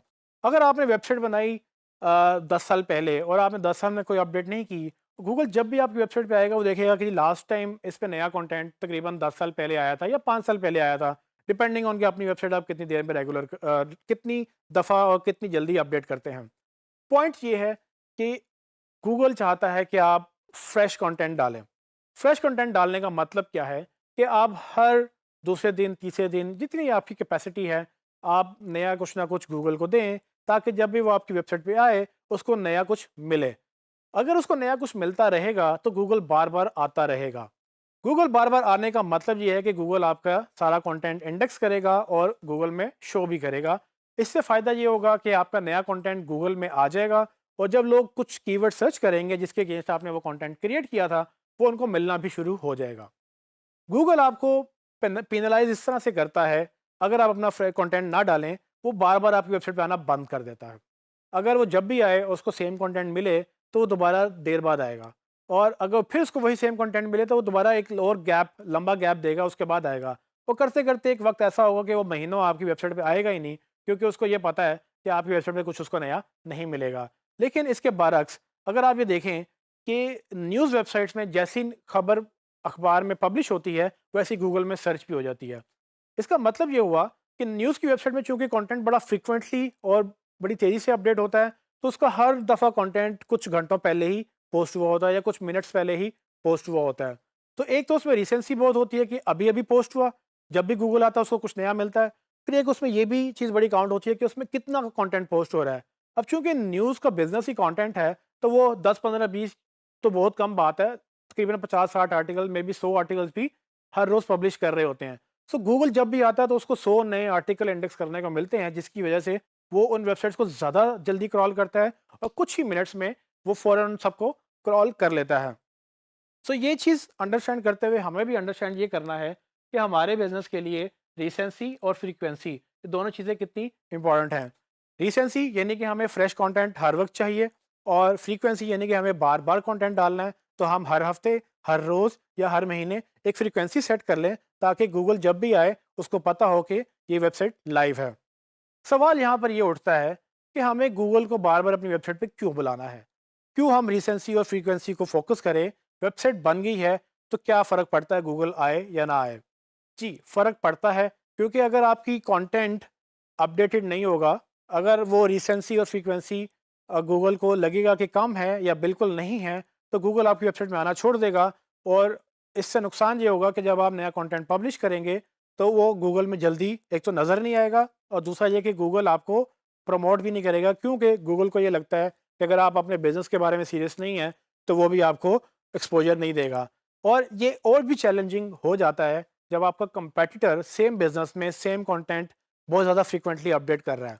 सो जब वो फ्रीक्वेंटली अपडेट करेगा, गूगल उधर ज़्यादा जाएगा और उसको ज़्यादा प्रमोट करेगा। लेकिन इस सब में हमने एक जो चीज़ मिस की वो थी यूज़र्स। तो यूज़र्स भी अगर आपकी वेबसाइट पे बार-बार आ रहे हैं, उनको वही पेजेस सेम मिल रहे हैं, उनको कोई नया कंटेंट नहीं मिल रहा, तो भी आना छोड़ देगा। क्योंकि उसको पता है कि जब भी वो आएगा उसको वही चीज़ मिलेगी। लेकिन अगर आपका कंटेंट रोज़ अपडेट हो रहा हो और यूज़र को कुछ नया देखने को मिलता हो, तो बार-बार आएगा। उससे आपका जो है वो एक ट्रैफ़िक भी बढ़ेगी यूज़र एक्सपीरियंस भी बढ़ेगा और अगेन वो पॉसिबिलिटीज़ भी बढ़ेगी कि वो दूसरे लोगों को भी बताएं कि जी ये वेबसाइट है जो रेगुलरली कंटेंट अपडेट करती है और वो नया कंटेंट ऐड करती है। तो रिसेंसी और फ्रीक्वेंसी देखने में तो शायद इतने इंपॉर्टेंट नहीं लगते हैं और इसका शायद डायरेक्ट एसईओ पे इम्पैक्ट भी नहीं होगा, लेकिन ये इनडायरेक्टली बहुत इंपॉर्टेंट रोल प्ले करता है, क्योंकि अगर आपका कंटेंट अपडेट नहीं हो रहा और एक फ्रीक्वेंसी के तहत नहीं आ रहा तो गूगल आपको डिमोट करेगा, यूज़र आपको छोड़ के चला जाएगा और अल्टीमेटली आपकी एसईओ जो एक्सपर्ट्स हैं। अभी तक हमने अंडरस्टैंड किया कि ना सिर्फ गूगल बल्कि हमें भी यूज़र एक्सपीरियंस को ध्यान में रखना है और जितना हमारा यूज़र खुश होगा उतनी हमारे लिए एसईओ भी आसान होगी। और जब हम वैल्यू प्रोवाइड करने की बात करते हैं तो हम कंटेंट की बात करते हैं। कंटेंट में हमने पेजेस की तो बात कर ली, लेकिन बहुत सारा ऐसा कंटेंट है जो पेजेस में एडजस्ट नहीं हो सकता। तो ब्लॉग्स असल में हमें वहाँ हेल्प करते हैं जहाँ पर हमें बाकी पेजेस हेल्प नहीं कर पाते। तो फॉर एग्जांपल ब्लॉग्स क्या हैं? Blogs is like an article कि आप कोई भी आर्टिकल लिख सकते हैं किसी भी टॉपिक के ऊपर और वो एक ब्लॉग के तहत, यानी कि एक वेब लॉग जो कि डायरी भी कहलाती है, वो एक डायरी के तहत एक आर्टिकल पब्लिश आपकी वेबसाइट पे हो जाता है। इसमें टेक्निकली ज़्यादा डिफरेंस नहीं है। एक स्टैटिक पेज और एक ब्लॉग में बस ये मेन डिफरेंस है कि स्टैटिक पेज में लोग एक्सपेक्ट नहीं करते कि यहाँ कुछ चेंज होगा। आपने होम पेज बनाया, वो होम पेज वैसा ही रहता है, आपकी सर्विस का पेज भी वैसा ही रहता है। लेकिन अगर आप एक आर्टिकल लिखेंगे तो उसमें आपके पास गुंजाइश होती है कि आप उसमें कमेंट्स ऐड करवा लें, मतलब कि लोग जाते हैं तो उसमें कमेंट ऐड कर सकते हैं। पेजेस पे ये नहीं होता। और आप ब्लॉग्स एक नहीं बल्कि बार बार आप लिख सकते हैं। तो पेजेस एक जगह पे फिक्स रहते हैं, ब्लॉग्स आपके अपडेट होते रहते हैं और नए ब्लॉग आपको नए नए जो है ब्लॉग पेज पे नज़र आते रहते हैं। तो हर आर्टिकल एक पेज ही होता है, लेकिन उसके ऊपर उसकी जो फीचर्स हैं वो डिफरेंट हो सकते हैं। मेरी नज़र में ब्लॉग्स सबसे ज़्यादा हेल्पफुल रहते हैं आपको वैल्यू क्रिएट करने में। जो हमने इनबाउंड की बात की, जो हमने डिजिटल मार्केटिंग के बिगर स्कोप की बात की, असल में ब्लॉग्स ही वो चीज़ हैं जो हमें उस लेवल तक लेके जाते हैं। हमने जब कीवर्ड रिसर्च का जिक्र किया, हमने उसमें ये देखा कि हमें गूगल सैकड़ों की तादाद में कीवर्ड निकाल के दे देता है और ये वो कीवर्ड्स हैं जो लोग सर्च करते हैं। ये कहीं कहीं और से नहीं आते, ये गूगल खुद से नहीं निकालता। अक्सर लोग ये कीवर्ड सर्च करते हैं और वो डेटा गूगल सेव करता है और वही डेटा गूगल दिखाता है। सो गोया कि ये सैकड़ों सर्चेस जो हैं वो लोगों की तरफ से सर्चेस हैं। उनमें कोई बहुत ज़्यादा सर्च होती हैं, कोई बहुत कम होती हैं। हम ये करते हैं कि हम अच्छे ज़्यादा सर्च होने वाले कीवर्ड्स और जो रेलिवेंट कीवर्ड्स हैं उनका ग्रुप बनाते हैं, उनको पेज के साथ असाइन कर लेते हैं। लेकिन हम जो बाकी कीवर्ड्स हैं उनको भी हम यूटिलाइज कर सकते हैं, सो ताकि वो उस पर भी हम रैंकिंग ले सकें और उस पर भी हमारा कोई ना कोई पेज बन जाए। मैं एग्जांपल देता हूँ आपको मोबाइल फ़ोन्स की। जब हमने मोबाइल फ़ोन की कीवर्ड रिसर्च की तो उसमें हमें पता ये चला कि लोग स्मार्टफोन प्राइसेस या मोबाइल फ़ोन प्राइसेस या mobile phone prices in Pakistan ऐसे कीवर्ड यूज़ कर रहे हैं। अब ये ऐसे कीवर्ड्स हैं जिनके ऊपर मैं पेजेस बना सकता था, पर हमने उसको पेजेस बनाकर उसको वैसे पेजेस के ऊपर वो उन कीवर्ड्स को ऑप्टिमाइज़ कर दिया, उनको ग्रुप कर दिया ताकि वो सिर्फ उन्हीं कीवर्ड्स के ऊपर वही पेजेस ऑप्टिमाइज़ रहें। लेकिन अगर आप स्क्रॉल डाउन करके नीचे आपने देखा हो और अगर आपको याद हो तो उनमें बहुत सारे ऐसे भी थे कि जिनको ये नहीं पता था कि उनको फ़ोन कौन-सा चाहिए। तो अक्सर वो सर्च कर रहे थे व्हिच फ़ोन टू बाय और द चीपेस्ट फ़ोन अवेलेबल या फ़ोन प्राइसेस इन लाहौर या budget phone prices in Lahore. अब ये ऐसे कीवर्ड्स हैं जिनके ऊपर मैं आर्टिकल लिख सकता हूँ और मैं उन लोगों को हेल्प कर सकता हूँ कि भाई कैसे डिसीजन लेना है कि आपको कौन सा फ़ोन चाहिए। अब चूंकि वो मेरी ऑडियंस सर्च कर रही है और मुझे ये पता चल गया क्योंकि मैंने कीवर्ड रिसर्च की है, और अब हम क्या करेंगे, वो इनबाउंड वाला एलिमेंट यहाँ पर आपको समझ आएगी कि वैल्यू ड्राइव करेंगे हम, वो वैल्यू प्रोवाइड करेंगे अपने कंटेंट के थ्रू। सो आपने एक स्टोर तो बना लिया, लेकिन आप फिर क्या कर सकते हैं कि आप हर महीने एक पोस्ट लिख सकते हैं, top 10 phones of the month. इसमें आपके लिए बड़ी आसान होगी क्योंकि आपके पास तो कंटेंट आ रहा है, आपको पता है कि कौन से फ़ोन चल रहे हैं और कौन से फ़ोन नहीं चल रहे हैं। वो रेटिंग के तहत आप डिसाइड कर सकते हैं कि टॉप 10 फ़ोन्स कौन से हैं जो आप अपने उसके ऊपर एक आर्टिकल आप लिख सकते हैं। सो जून, जुलाई, अगस्त हर महीने का एक आप आर्टिकल पब्लिश करें, तो लोग आपको इस बात पे पसंद करेंगे कि भाई ये वो वेबसाइट है जो हर महीने हमें ये गाइड करती है कि वो टॉप 10 फ़ोन्स कौन से हैं। सो फॉर एग्ज़ाम्पल अगर किसी ने नहीं भी बाय करना, अब हर महीने तो कोई फ़ोन बाय नहीं करेगा। लेकिन जब भी वो करेगा, वो आपके पास आएगा और आपके उस ब्लॉग को आके पढ़ेगा कि भाई मैं देखूँ कि इस महीने का टॉप 10 में से वो कौन से फ़ोन्स हैं जो मुझे अच्छे लग रहे हैं।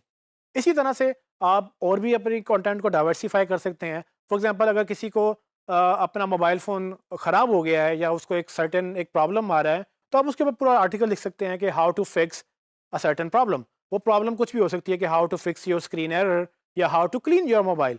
आप लोगों को गाइड कर सकते हैं कि अपना मोबाइल साफ़ कैसे करना है। अब इसके ऊपर एक पेज बनाना सेंस नहीं बनती, लेकिन आप इसके ऊपर एक आर्टिकल लिखेंगे, जब वो आर्टिकल लोग पढ़ना चाहेंगे तो उसके ऊपर कमेंट्स भी करेंगे, अपने फीडबैक भी देंगे, बड़ी एक एंगेजमेंट क्रिएट हो जाती है और गूगल भी इस बात को पसंद करता है। इसमें आपके वो रिसेंसी और वो फ्रीक्वेंसी वाले एलिमेंट भी कवर होते हैं। तो जब भी आप आर्टिकल पब्लिश करेंगे हर हफ्ते या हर दिन या हर दूसरे दिन, वो एक फ्रीक्वेंसी के तहत वो रिसेंसी रहेगी, क्योंकि गूगल को जब भी आएगा उसको ये पता होगा कि आप हर रोज़ यानी कि हर रेगुलरली आप कंटेंट अपडेट कर रहे हैं। सो और फ्रीक्वेंसी में ये भी पता चल जाएगा कि ये रेगुलरली एक फ्रीक्वेंटली कंटेंट डाल रहे हैं और वो लोगों को हेल्प कर रहा है और वो आपको रैंक करने में भी मदद कर रहा है। असल में ये चीज़ तो यहाँ तक तो बड़ी अच्छी लगती है। प्रॉब्लम यहाँ पर आती है कि जब लोगों को लिखना पड़ता है। आप राइटर हायर कर सकते हैं या आप खुद भी लिख सकते हैं। लिखने की लिमिटेशन नहीं है। ज़्यादातर लोगों को लिखने में ये प्रॉब्लम आती है कि हम लिखें क्या? सो मैं तो आपको एक 101 आइडियाज़ बता सकता हूँ कि आप किस तरह से लिख सकते हैं। आपको बैठ के ये देखना है कि आपकी ऑडियंस कौन है, आपकी प्रोडक्ट क्या है और वो क्या-क्या ढूँढ रही होगी आपकी प्रोडक्ट के बारे में, तो आप उसको लिखना शुरू कर देते हैं। सो फॉर एग्ज़ाम्पल अगर हम एग्ज़ाम्पल दें मोबाइल फ़ोन स्टोर की, तो आप जैसे मैंने पहले बताया एक लिस्ट पोस्ट डाल सकते हैं हर हफ़्ते कि भाई इस हफ़्ते की या इस महीने की कौन से टॉप मोबाइल्स हैं।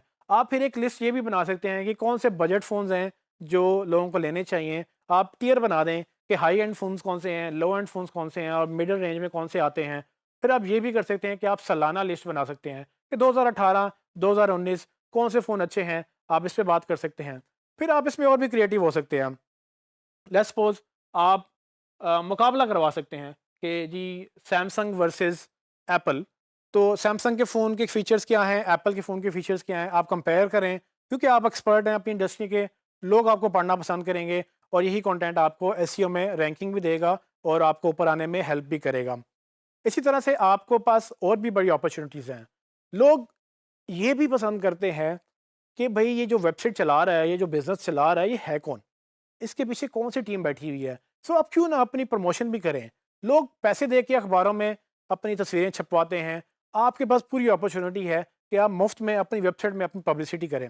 तो आप अगर आप कोई डिनर करते हैं टीम के साथ या अगर आप कोई पार्टी करते हैं, आप कोई ट्रिप लेके जाते हैं, उसके ऊपर ब्लॉग पोस्ट लिखें ताकि लोगों को ये पता चले कि ये भी इंसान है और जो इस बिज़नेस को चला रहे हैं। लोग एसोसिएट करेंगे आपसे, वो उनको अच्छा लगेगा। इसी तरह से आप अपनी टीम के इंटरव्यूज़ डाल सकते हैं कि कोई आपके साथ काम कर रहा है तो क्यों कर रहा है? वो काम तो कर रहा है, पैसे भी ले रहा है आपसे, लेकिन एक डेडिकेशन होती है, एक शौक होता है। जब आप वो शो करेंगे लोगों को, तो बेसिकली वो आपका एक ह्यूमन एलिमेंट नज़र आएगा लोगों को कि भाई ये एक अच्छी टीम है और ये अपने काम को बड़ी सीरियसली लेती है और ये चीज़ आपकी ऑडियंस को पसंद भी आएगी और अगेन गूगल तो इसको पसंद करेगा ही, क्योंकि हम हर उस कीवर्ड पे आर्टिकल लिखते चले जा रहे हैं, जो लोग ढूँढ रहे हैं और ये कि हम फ्रीक्वेंसी भी मेंटेन कर रहे हैं, हम रिसेंसी भी मेंटेन कर रहे हैं और एक अच्छे कंटेंट वाली वेबसाइट को गूगल ऊपर रैंक करता है और आपके कंपेटिटर्स जो बिल्कुल भी कंटेंट नहीं डाल रहे होंगे वो ऐसा नीचे चले जाएंगे। सो ये काम चाहे आप अपनी वेबसाइट के लिए करें, चाहे आप किसी को एज अ सर्विसेज सेल करें या आप अपने क्लाइंट की वेबसाइट के लिए करें, इट डजेंट मैटर। जब आप एसईओ करेंगे, आपको कंटेंट एज अ फैक्टर लेना है और जितनी ज़्यादा आप कंटेंट पब्लिश करेंगे उतना ज़्यादा आपके लिए बेहतर होगा। और पब्लिश करने के लिए 101 आइडियाज़ मौजूद हैं। आप और भी आइडियाज़ ढूँढ सकते हैं, आप हमसे भी बात कर सकते हैं। इसमें बेशुमार चीज़ें इन्वॉल्व्ड हैं। हमारी कोशिश ये होगी कि हम आपको रेफरेंसेस भी दें ताकि आपको क्लैरिटी आ जाए कि किस-किस तरह से आप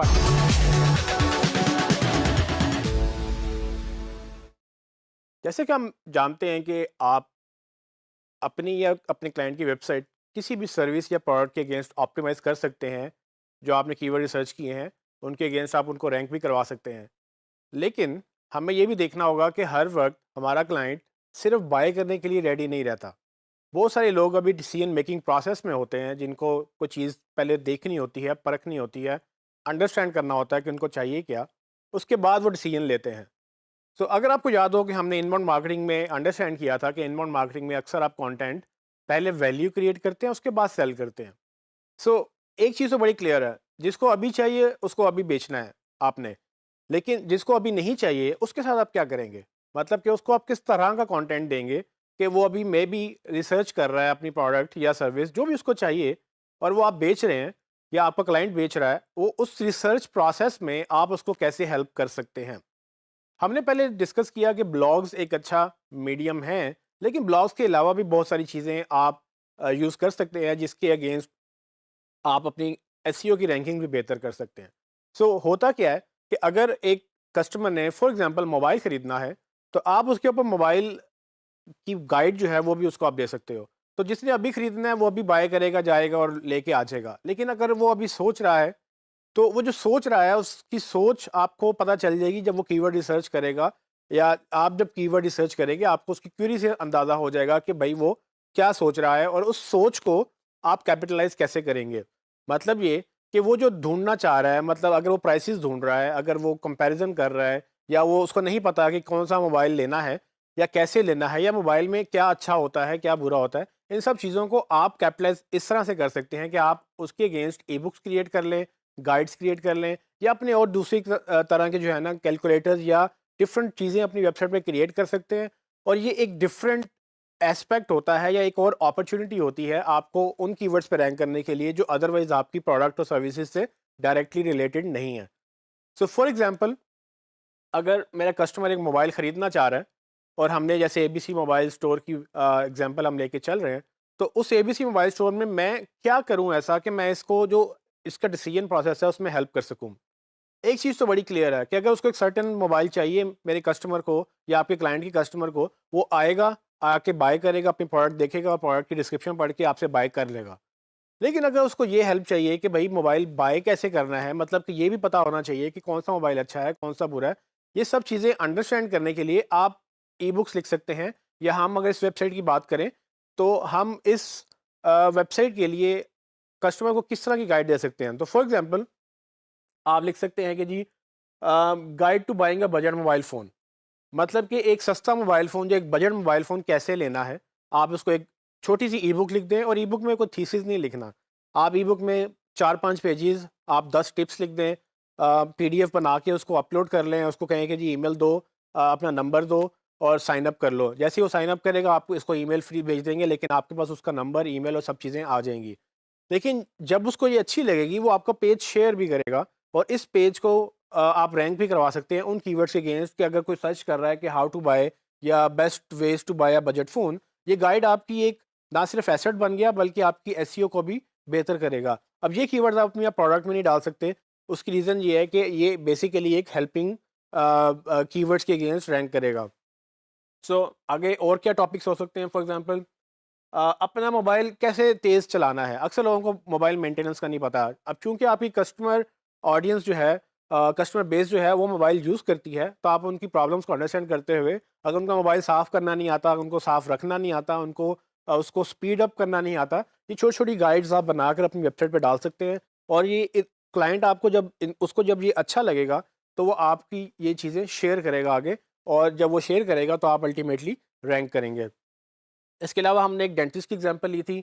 डेंटिस्ट में फॉर एग्जांपल अगर किसी को यही नहीं पता कि वो डेंटल इम्प्लांट्स कैसे होते हैं, तो एक डॉक्टर अपनी वेबसाइट पे ये आर्टिकल लिख ले, या एक गाइड छोटी सी बुक लिख ले कि भाई आपको डेंटल इम्प्लांट्स के लिए क्या-क्या चाहिए हो सकता है, या आप कैसे पेन फ्री डेंटल इम्प्लांट्स ले सकते हैं। उससे क्या होगा, कस्टमर का ट्रस्ट भी बिल्ड होगा, लेकिन साथ ही आपकी वेबसाइट की भी रैंकिंग गूगल में बेहतर होगी, क्योंकि आप अपने कस्टमर को या अपनी ऑडियंस को हेल्प कर रहे हैं डिसीजन मेकिंग के अंदर। फाइनली, अक्सर आपने वेबसाइट पे देखा होगा कुछ लोग कैलकुलेटर डाल देते हैं। कैलकुलेटर से मुराद, लेट्स सपोज कि अगर आपने मोबाइल की प्राइस बाय करनी है, तो आप मोबाइल कैलकुलेट करेंगे कि जी इसमें फॉर एग्जांपल मैं अगर किस्तों पे लेता हूँ तो 6 महीने की किस्तें कितनी बनेंगी। या अक्सर फाइनेंशियल कैलकुलेटर्स होते हैं कि अगर आप इंश्योरेंस ले रहे हैं तो आपका 10 साल 20 साल में कितनी इंश्योरेंस बनेगी। इस तरह से डिफरेंट कैलकुलेटर्स जो हैं, ये भी एक बड़ी अच्छी एसईओ की ट्रैफिक की रीज़न बन जाते हैं। इन पे बहुत ज़्यादा ट्रैफिक इसलिए आती है क्योंकि आप उनकी एक प्रॉब्लम सॉल्व करते हैं, और अल्टीमेटली वो आपको इसको लिंक करते हैं और शेयर करते हैं। सो इस टॉपिक का मकसद सिर्फ ये था कि आपको ये बताया जाए कि सिर्फ प्रोडक्ट और सर्विसेज को ही ऑप्टिमाइज़ नहीं करना, आप ब्लॉग्स भी ऑप्टिमाइज़ कर सकते हैं। लेकिन ब्लॉग्स के अलावा भी अपॉर्चुनिटीज़ हैं कि आप अपनी छोटी-छोटी गाइड्स लिखें, 2 पेजेज़ 4 पेजेज़, इससे ज़्यादा ज़रूरत नहीं है।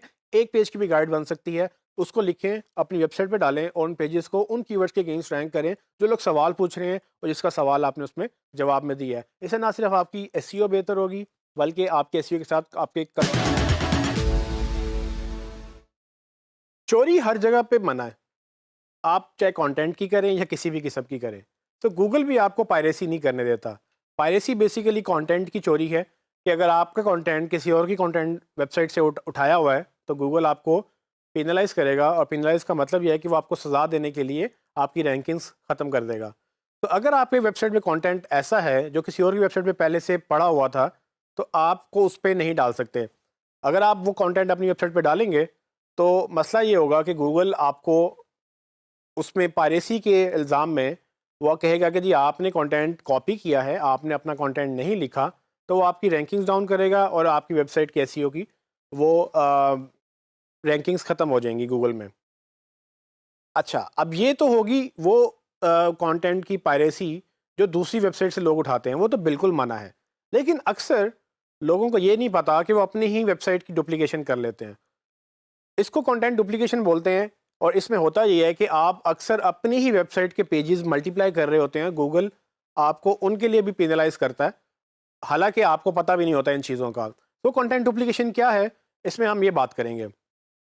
होता क्या है, अक्सर आप किसी वेबसाइट पे जाते हैं और वेबसाइट पे जाकर आप देखते हैं कि मुख्तलिफ तरह के यूआरएल्स आपको नज़र आते हैं। कभी आपने गौर नहीं किया होगा क्योंकि आपको शायद पता नहीं है कि वो उसका उनका मतलब क्या होता है। लेकिन आज मैं आपको दिखाऊंगा कि किस तरह से मुख्तलिफ जो यूआरएल्स हैं वो बेसिकली आपकी डुप्लीकेशन में हेल्प करते हैं। ये आपने सबसे पहले जो फंडामेंटल कॉन्सेप्ट समझना है कि गूगल के लिए हर यूआरएल डिफरेंट है, वो उसको यूनिक यूआरएल लेता है। तो अगर आपने एक अल्फ़ाबेट की भी चेंज आ गई आपके यूआरएल में, तो गूगल उसको एक नया यूआरएल कंसीडर करेगा। वो यूआरएल पुराना और नया जो दो यूआरएल डिफरेंट होंगे उनको दो यूआरएल्स काउंट करेगा, हालांकि हो सकता है कि वो एक ही यूआरएल की दो शक्लें हों। तो फॉर एग्जांपल अगर आप ये देखें तो ये बेसिकली तीन यूआरएल्स हैं। एक मोबाइल स्टोर के ऊपर एक स्मार्टफोन के नीचे अगर आप उसको रेटिंग से सेलेक्ट कर लें तो आपके वो क्वेश्चन मार्क लग के रेटिंग इज इक्वल टू 4।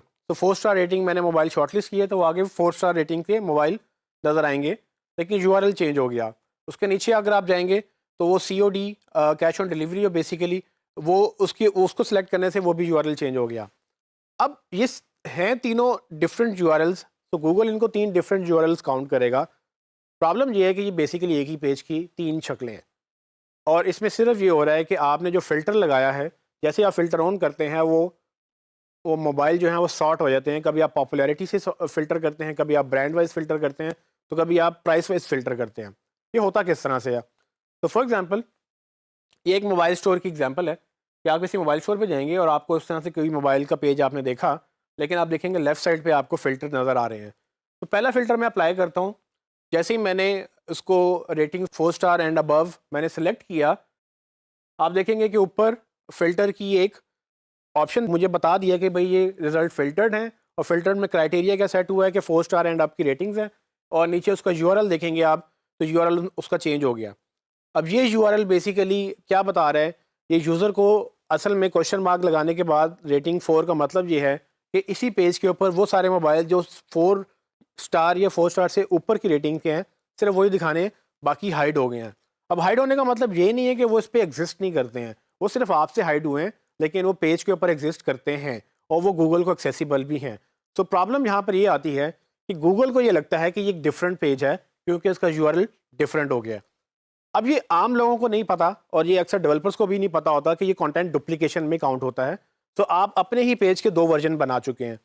जैसे ही आपने एक और फिल्टर लगाया, फॉर एग्जांपल मैं कैश ऑन डिलीवरी का फिल्टर लगाता हूँ, तो हम नीचे देखेंगे कि उसमें question mark service equal to COD एक और जो है क्वेरी ऐड हो गई है। तो ये जो एंड पे ये जो यूआरएल के बाद ये जो क्वेरी चल रही है क्वेश्चन मार्क के बाद, इसको हम क्वेरीज बोलते हैं। इस क्वेरी से क्या होता है कि आपका वो वेबसाइट जो है बिहेव करती है आपके सिस्टम आपको कंटेंट दिखाने के लिए।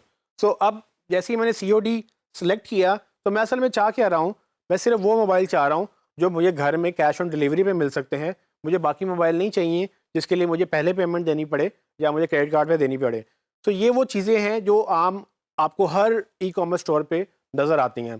तो इन तीनों में मसला ये है कि गूगल के लिए तीन डिफरेंट पेजेस हैं। तो ये कंटेंट डुप्लीकेशन की एक शक्ल है। इसके बाद एक और आपने प्रॉब्लम देखी होगी कि कंटेंट जो है उसमें अक्सर वेबसाइट्स में www लिखा होता है और अक्सर में नहीं लिखा होता। For example abcmobiles.pk simple URL अगर आप ओपन करें तो भी वेबसाइट खुल जाए, और अगर आप www.abcmobiles.pk खोलें तो वो भी खुल जाए। तो असल में ये एक ही वेबसाइट के दो नाम हैं। प्रॉब्लम ये है कि ये भी दो डिफरेंट यूआरएल्स हैं और गूगल इनको भी डुप्लीकेट काउंट करेगा। सो ये बड़ी कॉमन मिस्टेक है जो अक्सर वेबसाइट्स में देखने में आती है। होता क्या है कि वो वेबसाइट www से भी ओपन होती हैं और www के बगैर भी ओपन होती हैं। सो अगर आप देखेंगे कि आपके ब्राउज़र में कुछ जब आप यूआरएल देखेंगे उनमें www लिखा हुआ होगा और अक्सर www नहीं लिखा हुआ होगा। इसमें अंडरस्टैंड करने वाली बात यह है कि अगर ये दोनों वर्जन से वेबसाइट ओपन हो रही है तो ये डुप्लीकेट है गूगल के लिए। आपको वही पेज नज़र आएगा जो www के साथ और उसके बगैर नज़र आ रहा था। गूगल को ये दो पेजेस उसको ये दो पेजेस काउंट करेगा।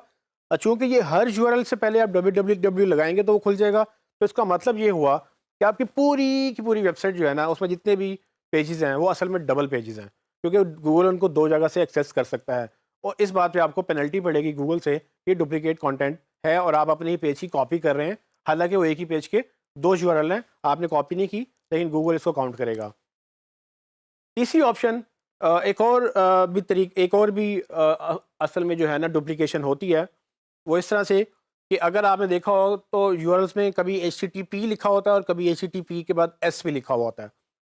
एस का मतलब ये है कि ये इस पे SSL सर्टिफिकेट इंस्टॉल्ड है। ये SSL सर्टिफिकेट क्या करता है, ये बेसिकली सिक्योरिटी एनहेंस करता है वेबसाइट के ऊपर, जिस पे हम मज़ीद बात करेंगे। लेकिन HTTPS का मतलब ये है कि ये secure hyper text transport protocol है और ये इस प्रोटोकॉल पे पूरा इंटरनेट चलता है। इस पर भी हम बात कर चुके हैं। जब आप SSL इंस्टॉल करते हैं तो वो HTTPS यूआरएल वो भी ओपन होता है और बगैर SSL के भी यूआरएल, वो तो पब्लिक यूआरएल होता है, वो तो ओपन होता ही है। प्रॉब्लम ये है इसमें भी कि अगर ये दोनों यूआरएल एट अ टाइम एक ही वेबसाइट के ओपन हो रहे हैं तो ये भी डुप्लीकेट यूआरएल काउंट होगा। हालांकि सिर्फ इसमें एक लेटर का फ़र्क है, लेकिन गूगल ये कहेगा कि दो डिफरेंट पेजेस हैं जो कि आप ही की वेबसाइट के हैं, लेकिन आप अपनी ही वेबसाइट में कंटेंट डुप्लीकेट कर रहे हैं। जिसकी रीज़न ये हो सकता है कि आप रैंकिंग लेना चाह रहे हैं, तो गूगल ने एक असूल बना दिया है कि आप नहीं कर सकते। तो उसका मतलब ये है कि आपने नहीं करनी, क्योंकि अगर आपके ये दोनों यूआरएल ओपन हो रहे हैं, तो अगर ऐसे ही ओपन होंगे तो ये आपको कंटेंट डुप्लीकेशन में पेनल्टी। तो जब कंटेंट डुप्लीकेशन होती है उसके सोल्यूशन भी होते हैं। उनमें से डिफरेंट सोल्यूशन डिफरेंट तरह के सिनेरियो में अप्लाई होते हैं। सो अभी मैं बात करूंगा www या नॉन www को कैसे हैंडल करना है, और अगर HTTP और HTTPS जैसे डुप्लीकेशंस हैं तो इनको कैसे हैंडल करना है। तो इसको हैंडल करने का एक बड़ा सिंपल सा तरीका है, और एक ही कमांड से आप पूरी की पूरी वेबसाइट या उसकी पूरी की पूरी डुप्लीकेशन को आप हैंडल कर लेते हैं। तो होता क्या है कि जब भी आप एड्रेस चेंज करते हैं, फॉर एग्जांपल अगर आप जिस घर में रह रहे हैं, आप एक नए घर में जाते हैं, आपका एड्रेस चेंज हो जाता है। इसी तरह से हमें मालूम है कि वेब के ऊपर हर एसेट का, हर फाइल का एक एड्रेस होता है, क्योंकि एक जगह पे होस्टेड होता है और वो उसका यूआरएल क्रिएट होता है। अगर वो यूआरएल हमने चेंज करना है तो उसके लिए भी हम एक एड्रेस चेंज की कमांड देते हैं जो कि सर्वर के थ्रू अप्लाई होती है, और ये कमांड गूगल भी फॉलो करता है। गूगल को अगर आप ये बताएं कि भाई ये पुराना एड्रेस है और इसको अगर आप ओपन करेंगे तो ये नया एड्रेस ओपन हो जाएगा, तो वो उसको फॉलो करेगा और पुराने को वो ख़त्म करके नए को ही इंडेक्स कर लेगा। सो ये बहुत ज़रूरी इसलिए है क्योंकि इसके बगैर वेब चलना बहुत मुश्किल हो जाता है, क्योंकि हर चीज़ अक्सर कभी ना कभी कोई ना कोई चीज़ चेंज हो जाती है। तो फॉर एग्जांपल पहले हमारे पास HTTP पे SSL इंस्टॉल नहीं था, लेकिन जैसे हम SSL इंस्टॉल करेंगे तो हमारा यूआरएल चेंज हो जाएगा और हमें सर्वर ये अलाउ करता है कि हम अपने नए यूआरएल्स को प्रमोट करें, पुरानों को ख़त्म कर दें। ख़त्म करने का तरीका क्या है कि अगर कोई उसको ओपन भी करेगा तो ऑटोमेटिकली वो रीडायरेक्ट होगा और उसको नया यूआरएल ही नज़र आएगा, पुराना नज़र नहीं आएगा। इसको टेक्निकल टर्म में रीडायरेक्ट्स बोलते हैं। ये अक्सर परमानेंट होते हैं और अक्सर टेम्परेरी होते हैं। परमानेंट रीडायरेक्ट्स हमें चाहिए होते हैं क्योंकि हमेशा हमेशा के लिए जो चीज़ चेंज हो चुकी है, आप उसको 301 जो कि परमानेंट यूआरएल का कोड है, आप 301 रीडायरेक्ट से उसको अप्लाई करते हैं, ताकि जब भी कोई गूगल या कोई भी और सर्च इंजन आपकी वेबसाइट क्रॉल करे, उसको पता हो कि भाई ये अब पुराने ख़त्म कर देने हैं और अब नया एड्रेस इंडेक्स कर लेना है। तो फॉर एग्जांपल ये करना कैसे है? तो इसके लिए हमें सर्वर पे एक htaccess के नाम से फाइल पड़ी हुई होती है, उसके अंदर कमांड्स लिखनी होती हैं। आप ये खुद कर सकते हैं अगर आप थोड़ा सा इसको सीख लें, लेकिन आप अगर एक डेवलपर से हेल्प ले लें तो ज़्यादा अच्छी बात है, क्योंकि अगर गलत कमांड लग जाए तो पूरी की पूरी वेबसाइट बैठ भी सकती है। तो इसकी बेहतरी ये है कि आप पहले किसी डेवलपर के साथ डिस्कस कर लें, अपने क्लाइंट के अगर वेबसाइट आप हैंडल कर रहे हैं तो उनसे कहें अपना डेवलपर हमें कनेक्ट करवाएं, या वो अपने डेवलपर से बात करें कि हमें कंटेंट डुप्लीकेशन नज़र आ रही है जो कि एसईओ के लिए नुकसानदेह है और जो कि आपकी परफॉर्मेंस से बात आ जाएगी, आपने इसको फिक्स करवाना है। आप खुद कर सकते हैं तो ठीक है, नहीं तो आप डेवलपर से फिक्स करवाएं।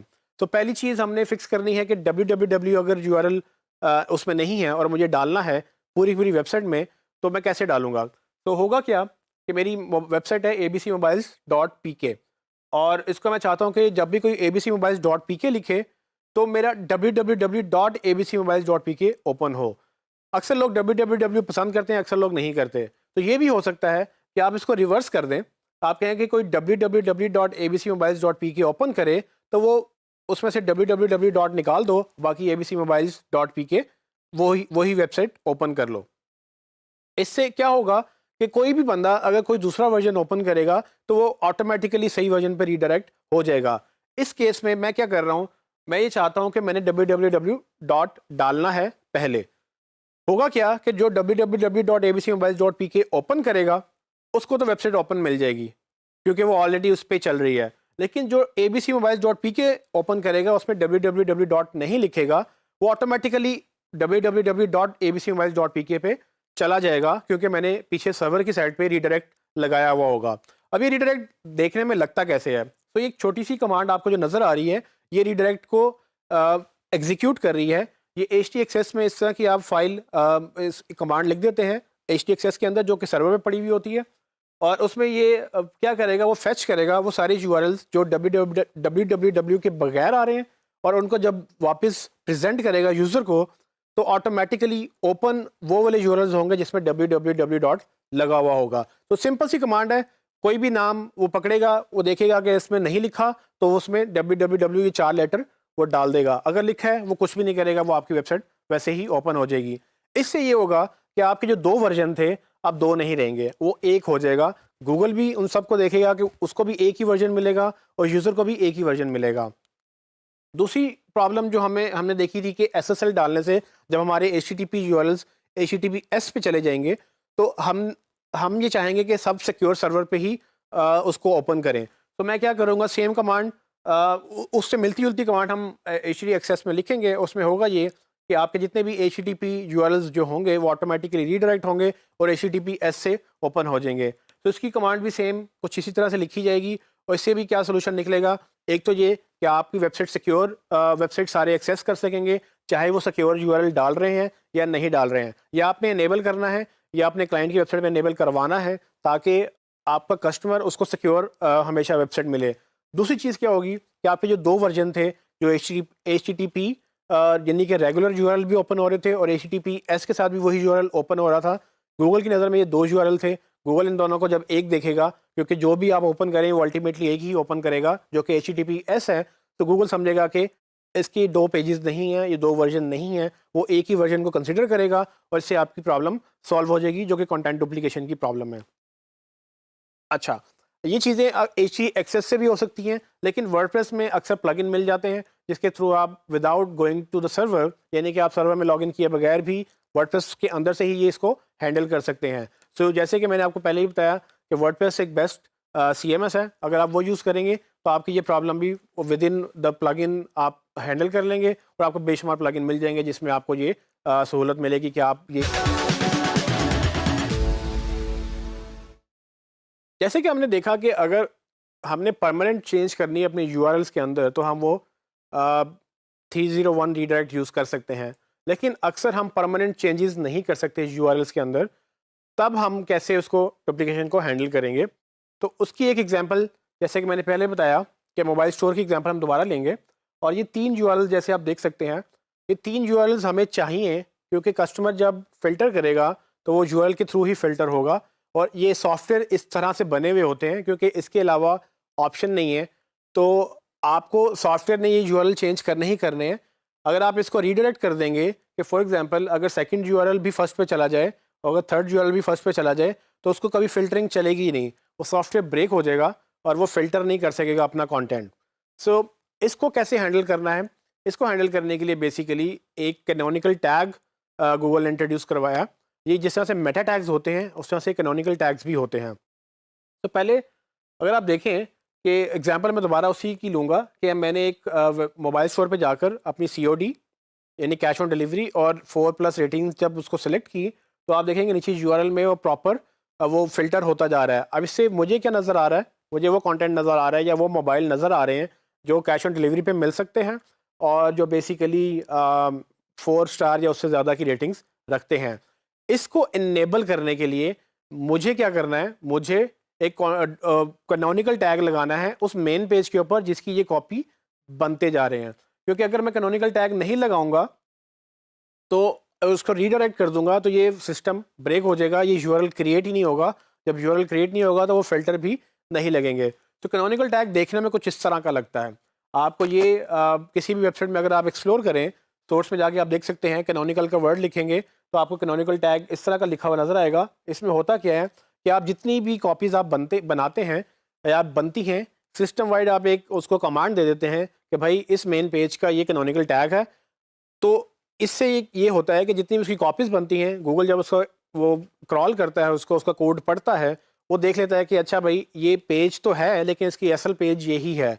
तो उसको वो क्या करेगा कि आप जैसे ये देख सकते हैं कि एक ओरिजिनल कंटेंट जो आपका मेन कंटेंट है वो आपका वो वही रहेगा।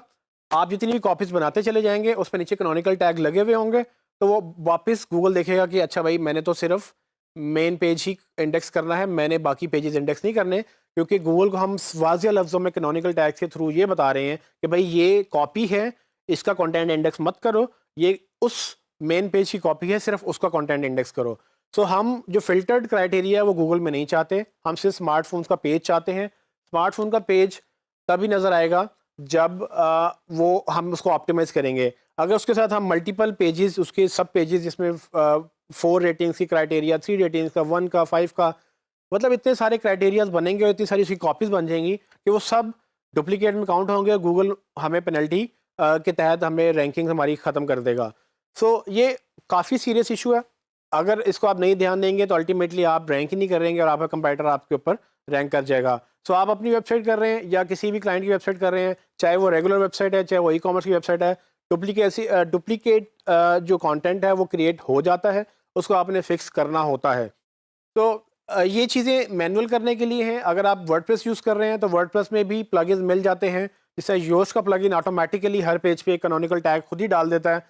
वो योश का अगर एसईओ का प्लगइन आप वर्डप्रेस में डालें तो आपको कैनोनिकल टैग डालने की ज़रूरत नहीं है। लेकिन अगर आपने फॉर एग्जांपल 2 पेजेस बनाए हैं और आप दोनों समझते हैं कि 2 डिफरेंट पेजेस हैं, थोड़ा डिफरेंट कंटेंट है, लेकिन गूगल नहीं, आप नहीं चाहते कि गूगल आपको पेनलाइज़ करे उन 2 पेजेस की वजह से, तो आप उसकी सेटिंग में जाकर उस डुप्लीकेट पेज के ऊपर मेन पेज का वो यूआरएल डाल सकते हैं। ये प्लगइन क्या करेगा, ये प्लगइन आपके इस यूआरएल को उसके ऊपर एज अ कैनोनिकल डाल देगा और जब भी वो गूगल इसको क्रॉल करेगा वो देख लेगा कि भाई ये कॉपी है उस मेन पेज की और मुझे कॉपी को इंडेक्स नहीं करना, मुझे मेन पेज को इंडेक्स करना है। और जब भी कोई यूज़र सर्च करेगा तो उसको सिर्फ एक ही पेज गूगल में नज़र आएगा। सो ये एक और तरीका है डुप्लीकेशन को रोकने का, जिसमें आप 301 रीडायरेक्ट नहीं लगा सकते, वहाँ पर आप कैनोनिकल टैग